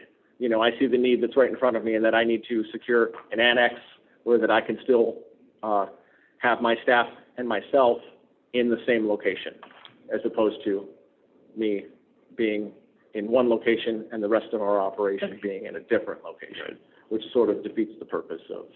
So we have a need for we should be exploring, and this is a conversation about a potential administrative building. Yes. What do we have for leases right now? Priscilla, what's our outlay? For lease space for folks that we're responsible for that are not inside the courthouse Sure, give me one or second. West Campus, I right? believe it's $337,000 that we're paying out for lease space. DHS being the largest at approximately $154,000. JCS, I believe, is $63,000. Juvenile court services. Yeah. Yeah. City of Dubuque. One of the discussions that we've had is looking at this as a global issue. We continue to lease in different spaces. So Lease what? lease property. So as we have a need for space for any one department or any one employee that comes on, we're leasing space. So to look at it as a global problem and how could we potentially solve it. So it could be one leased facility. So could we lease one full building and find economies there? Could we purchase a building and find economies there? Could we create a centralized administrative building and find better solutions there for government, for our government? So the leases, the annual lease payments that the county makes to other entities is over $330,000 a year. It is 337, just shy of 338,000. What do we receive back from the state of Iowa related to DHS and other areas? For the cost of, all costs of DHS, not only rent, but all the costs that we have for DHS, we get about 1/3 of that back. So you can assume maybe 1/3 of the, 1/3. So 1/3 of the 154. yes. So it's 50,000. 50 grand. So you take 50 grand off of the 337, and that's kind of your net number. I don't know about the ideal campuses. Those also get refunded by Those are district or the region. by the region. So you've got a few other subtractions. Yeah, I think when I've gone through the kind of the math side of it, certainly it's hard to figure out short term, that being under 10 years, of how you get the funds back. Certainly long term ownership in a building would long term probably be less cost, but you're really just shifting the costs from one tax base to a future tax base. And so, not sure if fair and equitable that is, so you're trying to save money 25 years from now, but you're going to use funds or use tax dollars in today's tax base. And when I look at the whole dollar amount, it takes just a long time to get the return on the investment. And then the other side of it is the operations. And I don't hear from a lot of groups that they're inefficient, that they would be better off with an upgrade, short of the auditor's election, which is new. And so we obviously need to solve the auditor's issue because that's been created for us by legislative changes. But that's what I'm looking for. So it's good to have the numbers and the discussion. I just have trouble coming up with the math to, acquire 10,000 or 20,000 square feet. It just gets very expensive quickly. And what is the square footage that we're looking for? On your spreadsheet, it's 30,000 square feet? That's what's total that we're currently leasing is 30,000 square We're feet. leasing 30,000 square feet right now. And just And that's familiarize the board. in addition to yours. Familiarize the board. We've done a study of this Okay. as well. So there's a $200,000 study in one of these folders or somewhere around here that we actually did right about the time I came on board, which was just a short, 5 years ago. And so, and the main benefits we were looking for were cost savings and efficiency. And so I would go back to that. If we think we can accomplish cost savings and efficiency, I'm a supporter.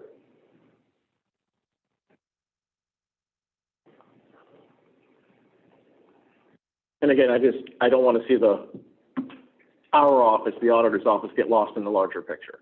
Right. Good.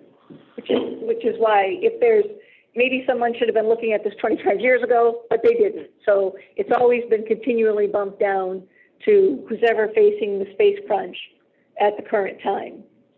So, Keep in mind, we just spent $13 million on a new facility in the West End, so it's not like we didn't address part of the issue. It's But the just that- problem with that building was, by the time it was done and people moved in, it was already too small because there wasn't enough foresight. Agreed, it's just that is a $13 million bond that's with us for 20 years. Right. So that is a tax drag for 20 years that we're assessing taxpayers with in our debt service levy. Right. And so it'd be very easy to have a $50 million brand-new building, but that will be a very hefty tax assessment. And that's kind of where I'm going back about cost savings within a moderate amount of time. Let's pick 10 to 15 years.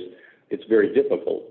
And so if my colleagues are interested in, going into some serious debt or using rescue funds if they're eligible, that'd be the only other way you're going to get out of taking our debt levy and raising the tax levy significantly.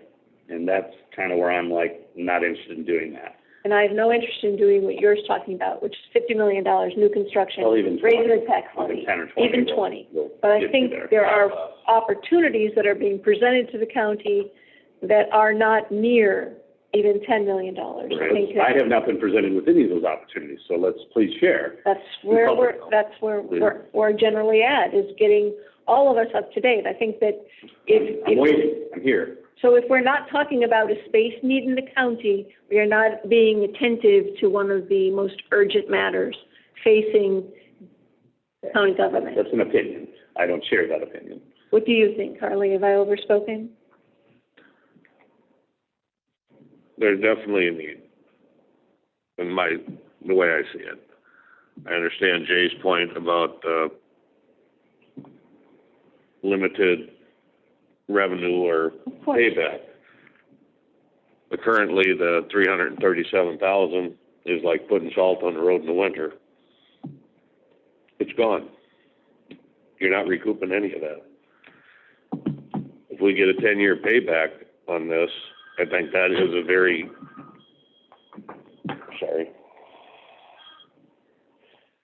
I think that is a return on the investment.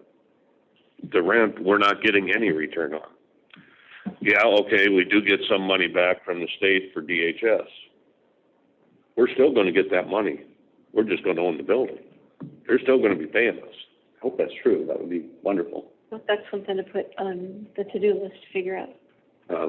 The ECR, the central region would still be paying for Ann's office space, May's office space. That's income for us instead of somebody else. It's been into some meetings and discussions over some buildings, and there are several for sale. With some being very negotiable to moving buildings at reasonable prices that I think would be doable for the county. It'd be a considerable square footage in any of them. I think it's a move in the right direction. Instead of wasting the money, we're getting a return on our investment. And yes, there are costs to run a building. But we have maintenance and IT here. We have maintenance and IT at the sheriff's office. I think we could probably work out something where we were not hiring total new, maintenance staff or IT, where everybody works together because it's all a county entity. I wish it was that the case, but this board on a 2-to-1 vote approved a $50,000 extra custodial for the jail and West campuses. So, the staff charges are not inconsequential. So that's $50,000 additional dollars that we're spending on just maintaining a building. So I think those costs need to be in. So I think that's where you can help us, Stella, is just to, Give an emergency. where you can help us with some of the math, at least I would like to. So you see 337, but when you start taking things off and getting, the region, that's in total chaos. So the 21,000 we have right now in that space, I think there's a little or no guarantee that those funds will come to Dubuque County and be reversed from a cost to a revenue stream. I was hoping to have this be a consensus driven general direction of whether or not we should be exploring space alternatives for the county. That's what I was hoping. I am, all of the return on investment issues are critical. We can lose ourselves in the math and then end up with people on the 5th floor of the courthouse, and where we don't have the air filtration to handle what's going on here. The COVID spread that was happening in this building last fall was very frightening, and people were wearing masks, and they're in their own spaces. So we have a space issue at the county. We have a lease problem in the county. We have an urgent need in the auditor. To me, those are all indicators that we need to be looking at high level to get the fix for this. And I don't think it's adding another lease payment. I think the lease payments are big enough. We should start looking for a return on investment using those lease dollars to pay back for us. So do we think that we have consensus that there's space issues that should be explored? I'm less interested. I'm certainly interested in assisting the auditor with the new legal change that has occurred, but I'm not interested in spending hundreds of thousands or millions of dollars on a new government facility. It's where I'm at today. We have been looking at buildings. Obviously, we don't do that together. I've seen some. I think you've seen some. I think staff have seen some. People have been places. Do you wish to be part of that? Oh, once the board blesses it, yes. But right now, I haven't been part of that. So yes, you and or other supervisors and staff have been investigating areas. I have not. But if the board, as a governing board, says we're moving forward with that, then yeah, clearly I will be part of it. So I'm glad we had this moment, or having this moment. And so if the majority of the board wants to move forward with the initiative, yes, I'm here. But I'm on record saying I'm not that interested in hundreds of thousands or millions of dollars in new building space. That wouldn't be the first time that we're split. We're still friends. You guys are great. You're smart and you do good work. So I mean, don't wait for me. I'm definitely interested in exploring the options available. Are you to the point where you want to start spending money to explore the options that are available? Because exploring the options that are available, at some point it has to get beyond We'd have to do a pair of us or a couple of us walking around the city, going through buildings and trying to vision what it might be. And I think our staff is frustrated that we're going this way and then we're going this way. And it's a matter of, meanwhile, the clock is running on elections of all things. It's running on where do people go to cast their vote. So are we pursuing that, Harley? Is there cost coming? I had a meeting last week and told people that I wanted hard numbers because I'm not moving anywhere without some hard numbers to bring to my colleagues. Plain and simple. If it's out of the ballgame, it's out of the ballgame. I'm not being, crazy here. But like I said, I wanted hard numbers to say, hey, okay, if I think I can make this work, I will bring it to my colleagues to see if we can move forward with a study for how many people we could put in this facility or that facility or something to that effect. And again, I would just ask that the board reach out to at least the other departments, the main customer-focused departments, the recorder, the treasurer, the attorney, and to find out what they need, what their needs are, what they need in a building or in a space, so that we're not going out of our way to get to the level of figuring out what we're doing, but we haven't actually talked to each of these departments and really found out where they see themselves, not just tomorrow, but in the next 5-10 years. So I've heard generally from some elected officials that they're not moving no matter what. Okay, so I'd like to know if that's a possibility or if we decide that. My understanding is that that statement is factual in nature. That the Board of Supervisors cannot be compelled, and I'm not the county attorney, but that my understanding is that the Board of Supervisors cannot be compelled to relocate another elected official's office. That doesn't mean there's not 100 other ways you could go about that, but Defund. yeah, at face value, and then you're defunding elections.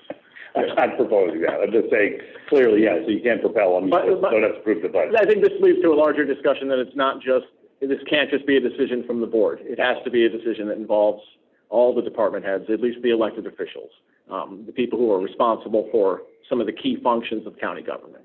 Then I had spoken to one of the other elected officials, and indication I had received from him is that it would not be an issue if we would ask him to move. But there is another one I need to talk to yet, which, You spoke to two, we spoke.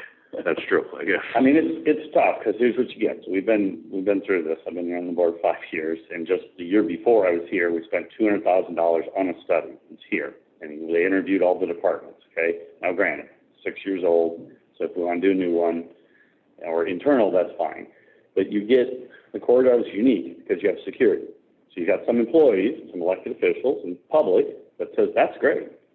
And then you talk to the next person and goes, that sucks. And so, and I've talked to citizens of both those employees. So it gets challenging when you're talking to, the reason this hasn't been solved is because it's difficult. It's expensive, and there's a lot of logistics. And so there is security here that costs $200,000 a year, $300,000 a year. I don't know, only 5 people plus, it's $300,000 a year that you won't replicate unless you want to write that check. And so those are things that come up. And so, I'm not a Debbie Downer. I'm not totally against this. I've just been through this, and it's challenging.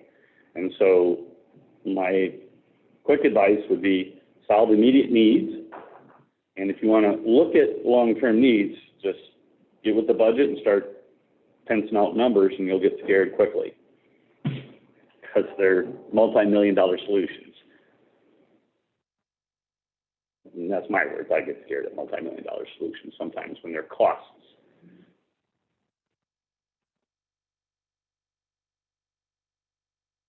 But Supervisor Potoff, I echo your entire statements before that, show me the numbers and a budget with a proposal. No harm, no foul. And I'd be more than interested in reviewing opportunities and ideas. I can't do that until I get the numbers. If I get the numbers, and like I say, I think they can work, I'll be more than happy to bring them to both of you, but. And it's probably not all or nothing. There's probably potentially an interim step if we're, needing to solve short-term issues that have been presented to us by the Iowa legislature and the governor. Right, that's one issue. Obviously, we have some issues with some of the other entities which we spoke about a couple of weeks ago with DHS having some serious issues. Not fun. And we went around on that one too. There's like 3 buildings. You can go back in previous decisions, and so maybe the board should have pulled the trigger previously on those to move DHS. We looked at 2 or 3, but every time we came up with it, it was a couple $1 million. Well, in today's world, the obvious is people work from home, right? So, it has to be said that we were having this discussion about more space in a time when even people in this room are remotely working at times. So what office space and what priority is that? But I have a general feeling that our citizens expect people to be in their workspaces and where they can address them, though there's not one private citizen in this boardroom, and there hasn't been today. I don't know what participation's been on Zoom. We're at 19 participants right now. So, what is the citizen's expectation? I don't think they would want to be here and see empty buildings. You're never going to see that at the courthouse. This place is packed all the time, except when we were in very limited emergency-only operations out of here. But I don't want to be foolish. It's a comment you made back, I think, in the springtime, Jay, about why are we the only people moving forward looking at buying space when everyone else is reducing their physical footprint, right? So that has to be acknowledged. I don't know what jobs we could be doing from home. If we stay here, we need to explore that much more significantly. We're gonna need to get, but it doesn't erase $337,000 in lease payments. Right, and I just think public access, we need to work more towards public access, where Board of Supervisors, treasurer, recorder, auditor, whatever, are more accessible to the public. Biggest complaint I get from citizens is security, going through security, just a 2-minute thing in the courthouse, they gotta go through security. You know, I said, with the courts, you're gonna have that unless we find a solution where, you know, the courthouse is strictly courts and everything else is, you know, outside the courthouse that have, you know, public access. I don't know. Just to be fair, we talk about the courthouse security as a problem for a lot of the people coming to visit. It is certainly not viewed that way for the people that work within the building. You know, we appreciate it. True. I understand that. Just for the math, it's in front of me. So if you invest in $3 million at a 2% interest, which we might be able to get today, not about a year from now, 15 years, that annual payment is $231,000, okay? So it takes a long time to recoup that dollar amount. In a building, Jay, 15 years. You are recouping it. 15 years. You are recouping nothing on this. You're changing the tax base from the present to the future. And so the future taxpayers don't have to support principal and interest payments or lease payments. This building's paid for. But somebody paid for this building, and it was those taxpayers at that moment. So that's my point, is that it's the tax base today, which is very healthy and good and vibrant. So, you know, a lot of positives there, but they are the ones who support that principal and interest payments, and they support that tax debt levy. So when they tell me I want another government building, I've heard that zero times. And I've asked quite a few, and the answer they usually get starts with an H and ends with a no.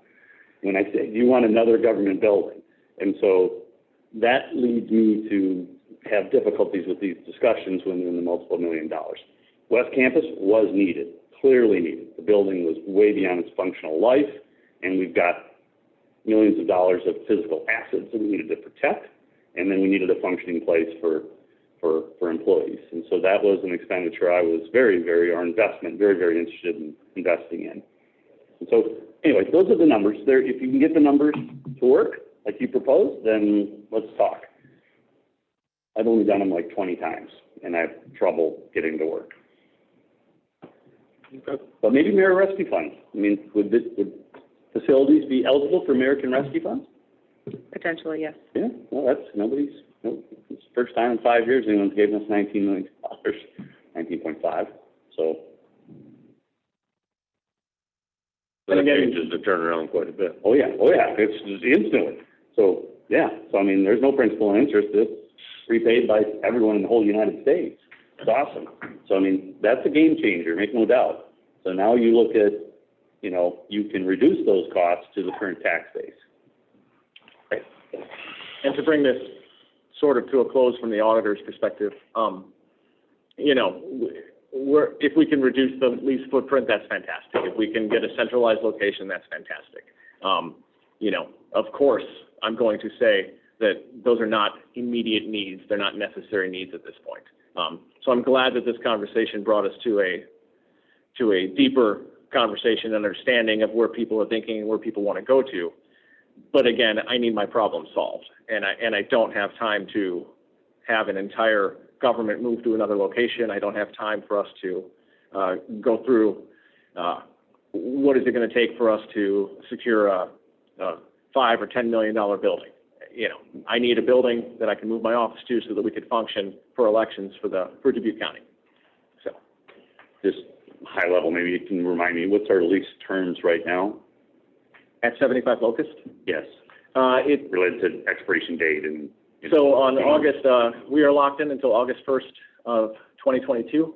So we have tenant rights Until August first. of 2022. We have tenant rights there. Correct. Related to election. August 2nd, 2022, we can give a 90-day out, which would get us out on November 2nd. Thank you. Yeah. Okay. When's the election? November 3rd? Or when's the next? What is the next I step? should know. We would use it for storage. Where's the exploration occurring? What's happening that we should all be aware of? I'm just waiting to get some hard numbers back on some buildings. And at that point, I'll see what they are, if I think it's something doable.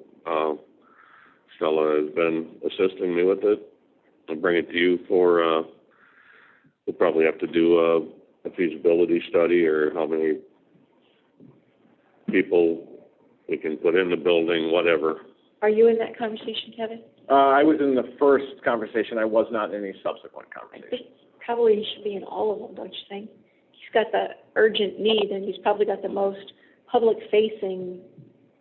When you think about elections and people that wrap the hallways, right? That's the urgent need, and that's the public face right there. So I would have him be with you. I would ask that he be with you for consistency and exploring the numbers and hard numbers and so forth. Okay, good. No problem.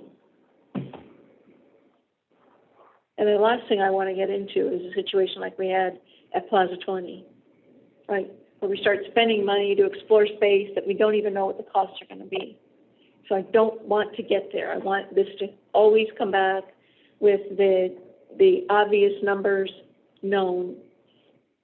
Cost per square footage, right? Purchase cost, what are the overall investment? We need to know these as a business transaction, and not, any single department's preferences.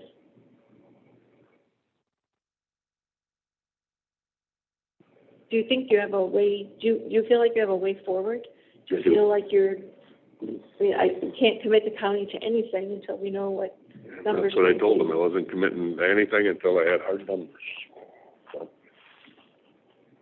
And how might we submit this to the Treasury perchance to get a ruling about whether or not rescue money might be used for this? Would you have interest in doing that? Yeah, any eligibility for American Rescue Funds, I'm interested in exploring what the use of those funds are. So I would say our internal staff and or maybe with the county attorney or where are they at? There you go, our lobbyist. That's what they're for, right? My brother does that for the team. Registered lobbyists who are very good consultants. Very good. So yeah, I'd ask them. Well, I mean, that's something they might federal help. question is compared to state people, but all the same, I do think, we can get a question submitted to have Treasury help us with, or look at if there's a search mechanism in the questions that have already been submitted to see what the guidelines are. Maybe the state auditor would have something about, I think a lot of this documentation is going to meet the hierarchy of the auditor's office, whether or not I don't know, maybe that's wrong. I don't know how we're going to report this back to the federal government. That's what we want. It's a very lengthy procedure. What's that? It's a very lengthy procedure. They're still working on the reporting mechanism. It will be directly to the federal government. Maybe the safety numbers of the city of Dubuque. They've got a couple of attorneys on staff, what their interpretations are and what they're planning to use their funds for. The Urban County Coalition does have they do have legal staff, and do your best to understand what the government's trying to tell you. I can tell you from experience, there's been plenty of early guidance and secondary and final guidance from federal agencies over the last $5 trillion. Generally speaking, there hasn't been a lot of degrees of difficulty with that. I think someone from this room has attended everything that the Treasury has released. I think you've all been, I know, Nathan, you early on, I keep looking at you because I know early on you were all over this. You were submitting recommendations to the guidelines at the federal level. I mean, you just were on this on behalf of all of us, and I appreciate that greatly. And I don't know if you're continuing at that energy level or if it's related to broadband, or if it's really about the rescue plan itself and understanding what we can use the funds for. But that's what we need to start sharpening, if that's an okay request, to have somebody start submitting that in question format. Certainly not going to spend $19 million of rescue plan funds on this. Chair McDonough, Yes. so certainly my energy level is a little bit less, but no, I'm still very, very razor focused on it. And certainly the task force has helped with the lift as well. Yeah, I will agree with Supervisor Wickham. The CARES Act, in my universe, what people spent CARES Act money on technology, Dubuque County was very conservative. Laptops, webcams, things like that.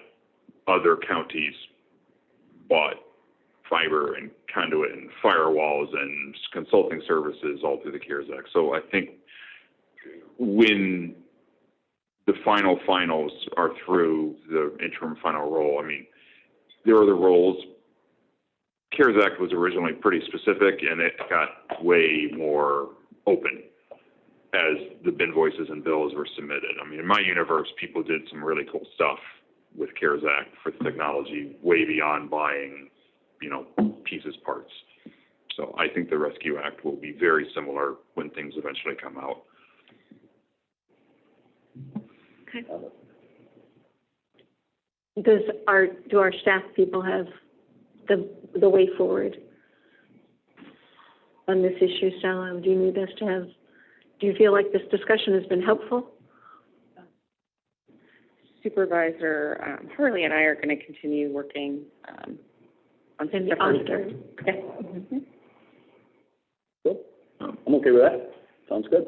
I will also revisit my budget from January. I had a fair amount of costs for networking for my justifications for the fiber requests. Those are invisible costs that you don't have in your lease document here, that I think would also help play a role in when you're talking, you want the numbers? Well, there's numbers that are not on that spreadsheet. So I'll get that to Stella and add it to the pile. Okay.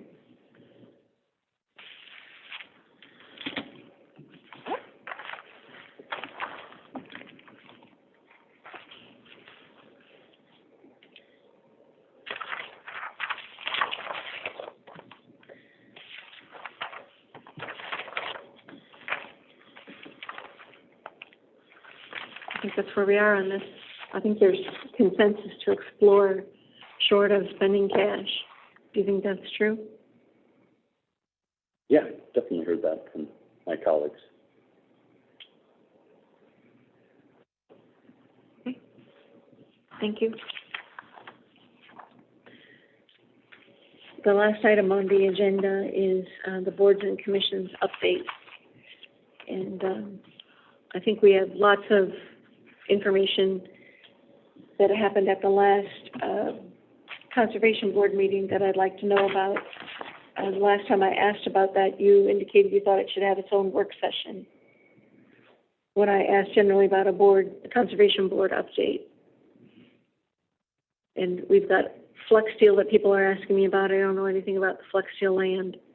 And then this morning, you gave us the actual resolution that the Conservation Board unanimously passed for the bond referendum. So do we need to schedule a specific work session for the 1st of August to be able to discuss these things, or can you give us a robust update from the Conservation Board of what occurred? I could do either, but I would think a separate work session would be wonderful. I don't think this is a one-and-done conversation related to the ballot initiative. So I would support, first question, definitely support a work session in the next availability for half hour or so. So that would be one thing. Related to the Conservation Board last meeting, the highlights you definitely hit, and so there was a resolution that was presented and approved, 5-0 unanimous. So previous decisions related to this topic were split 3-1 with one abstaining. And so we now have a unanimous Conservation Board, so that's new. And we have, when I say we, the Conservation Board is presenting to the Board of Supervisors and coming from their board more detailed language and more detailed resolution related to their intent. And when is that happening? So it happened. So this was approved. The resolution was approved on July 15th.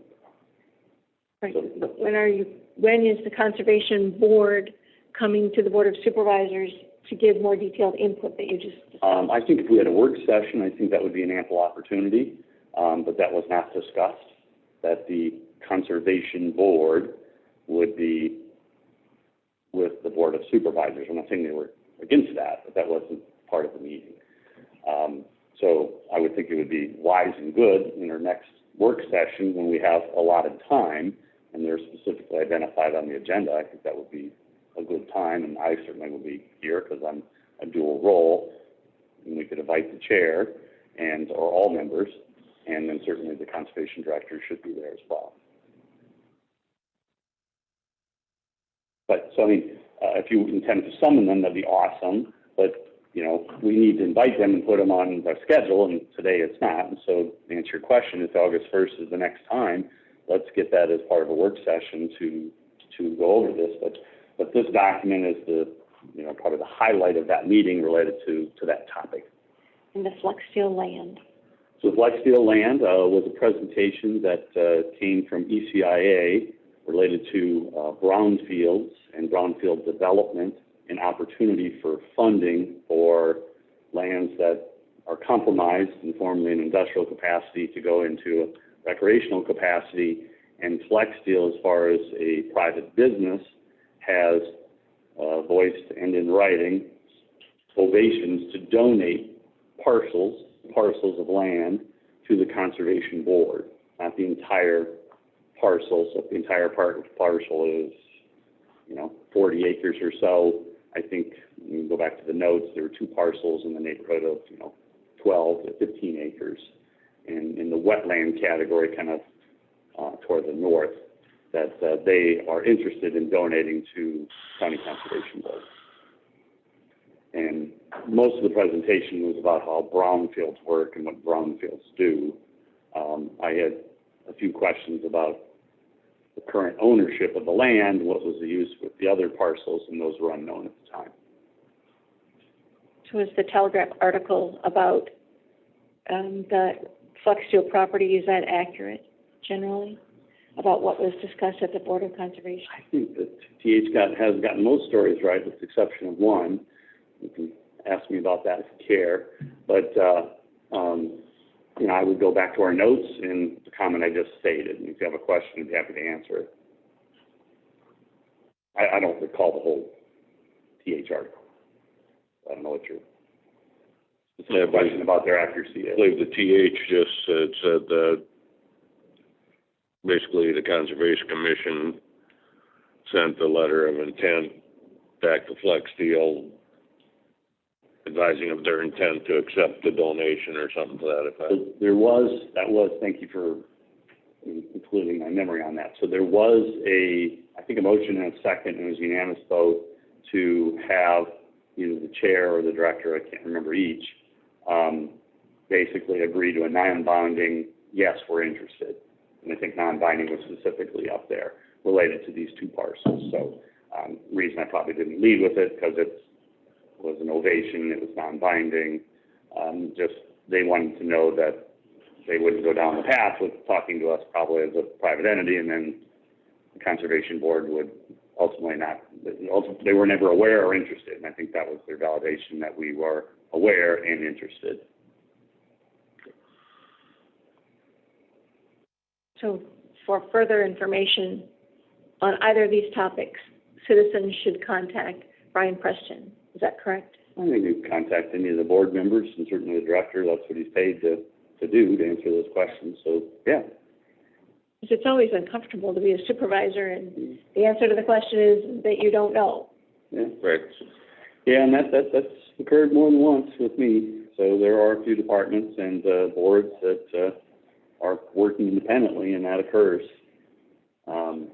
So hopefully having some boards and commissions, we can catch people up. But short of the agenda that was published, I've had no conversations or no involvement in that transaction or interest.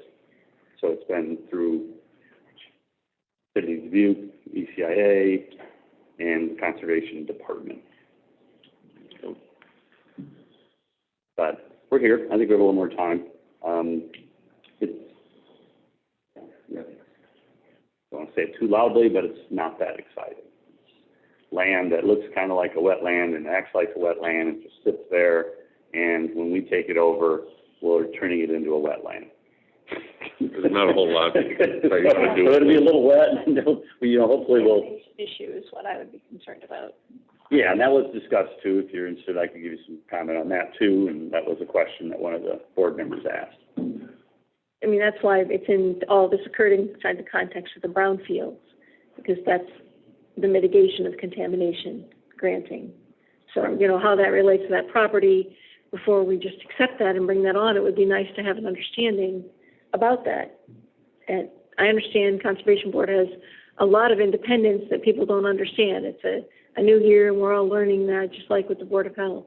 But in terms of government oversight as supervisors, bringing in land that is potentially contaminated is problematic. Well, like minds and great minds think alike. That was the exact question posed at the Conservation Board by one of the other attorneys. And they didn't have the answers, and he posed that question. So I'm glad you shared that same thing. George Davis answered those questions? I think he's the only attorney on there. So yes, George Davis asked the same question about the brownfield and liability and those things. And so that was discussed and brought up and was part of our meeting. So yes, I think that's a very, very wise thing to be understanding. Now, keep in mind, we almost were going to take over the whole thing for $2 million, and so they sent the money back. So, I wouldn't get too detailed about the freebie now. And we were going to pay for that privilege last time. And I didn't negotiate that deal, but part of that package was that it would be mitigated. And That's what some of the funding was potentially going to be for. But that deal died. That deal died, and the one in front of us is much easier. What do you have for updates, Harley? Anything? Was at a meeting, I believe Wednesday night at the smokestack down here for the Energy District. Gave a speech on solar panels. At the mayor's meeting in Piasta, lots of discussion with the ARP funds, ECIA. Deadlines are, I think, for the non-entitled cities, 30-day deadline has been set. They have to have their applications in by the end of or mid-August, or they won't be eligible for their funds. Did you talk about that at the mayor's meeting? Mm-hmm. And what was the reception? Pretty good. Most of them seemed to have somebody that was already on it. Oh, good. Okay.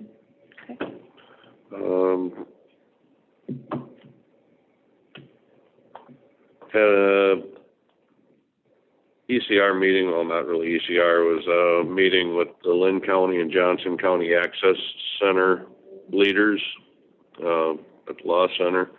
That was a very good meeting. They went through how the access centers are working in Cedar Rapids and Johnson County. There was some discussion on a possible hub here, what that would look like. Very good meeting. Pretty much lasted all morning. A lot of work to be done there yet, and was there and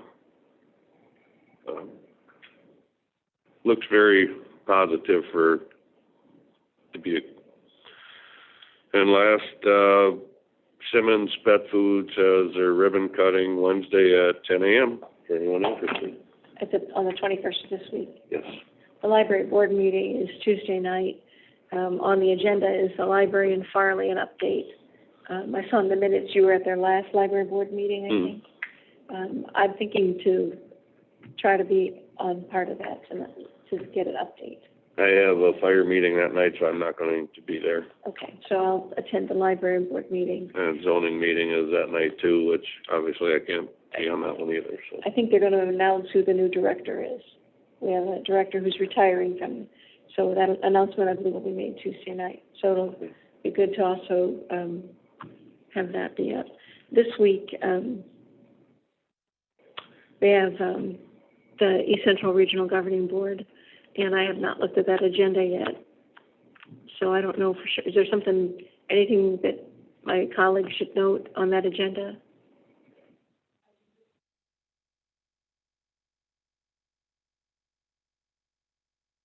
And then the Friday, the 23rd, the UCC is meeting.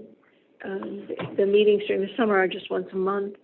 It's at 10 a.m. I don't know if, I mean, I don't imagine you planning to be on that call. 23rd? I don't know if you, I mean, I'm planning to be there For which one was that? Friday? this Friday. Oh, the UCC meeting? Yeah. Yeah, that's at 10 But o'clock. I will be there as the county representative unless someone else wishes to do Nope. that. That's fine, you can, I don't wish to do that, but if you need help, let me know. Happy to help you. Well, if you would go, then I wouldn't go. So that's how that would be. I don't need help necessarily. And I would say, go ahead and go. Right. Is there anything else for boards and commissions on the horizon? We have a request to attend the fair opening ceremonies. And Jay, you indicated that during one of our breaks that that's an enjoyable thing to do. And a proclamation. Could somebody find out if they're going to submit a proclamation for the fair? It should be coming to our agenda for the evening meeting of the 26th. what time is it? Good idea. And they usually do it every year, so maybe Right, just but with being busy. It's a good idea. the fair is on the 27th at 6 p.m. Yeah, if you're gonna do that, then I'll, we have some things going on then. Okay. It's a free day to get into the fair, Harley.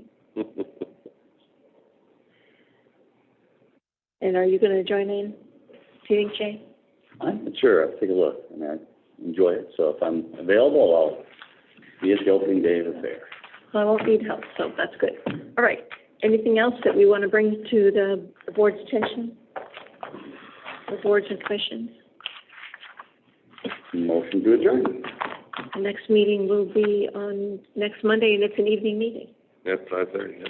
We have a motion to adjourn. Do we have a second? I will second. Motion is second. All in favor say aye. Aye. Aye. We are adjourned. Thank you, everyone.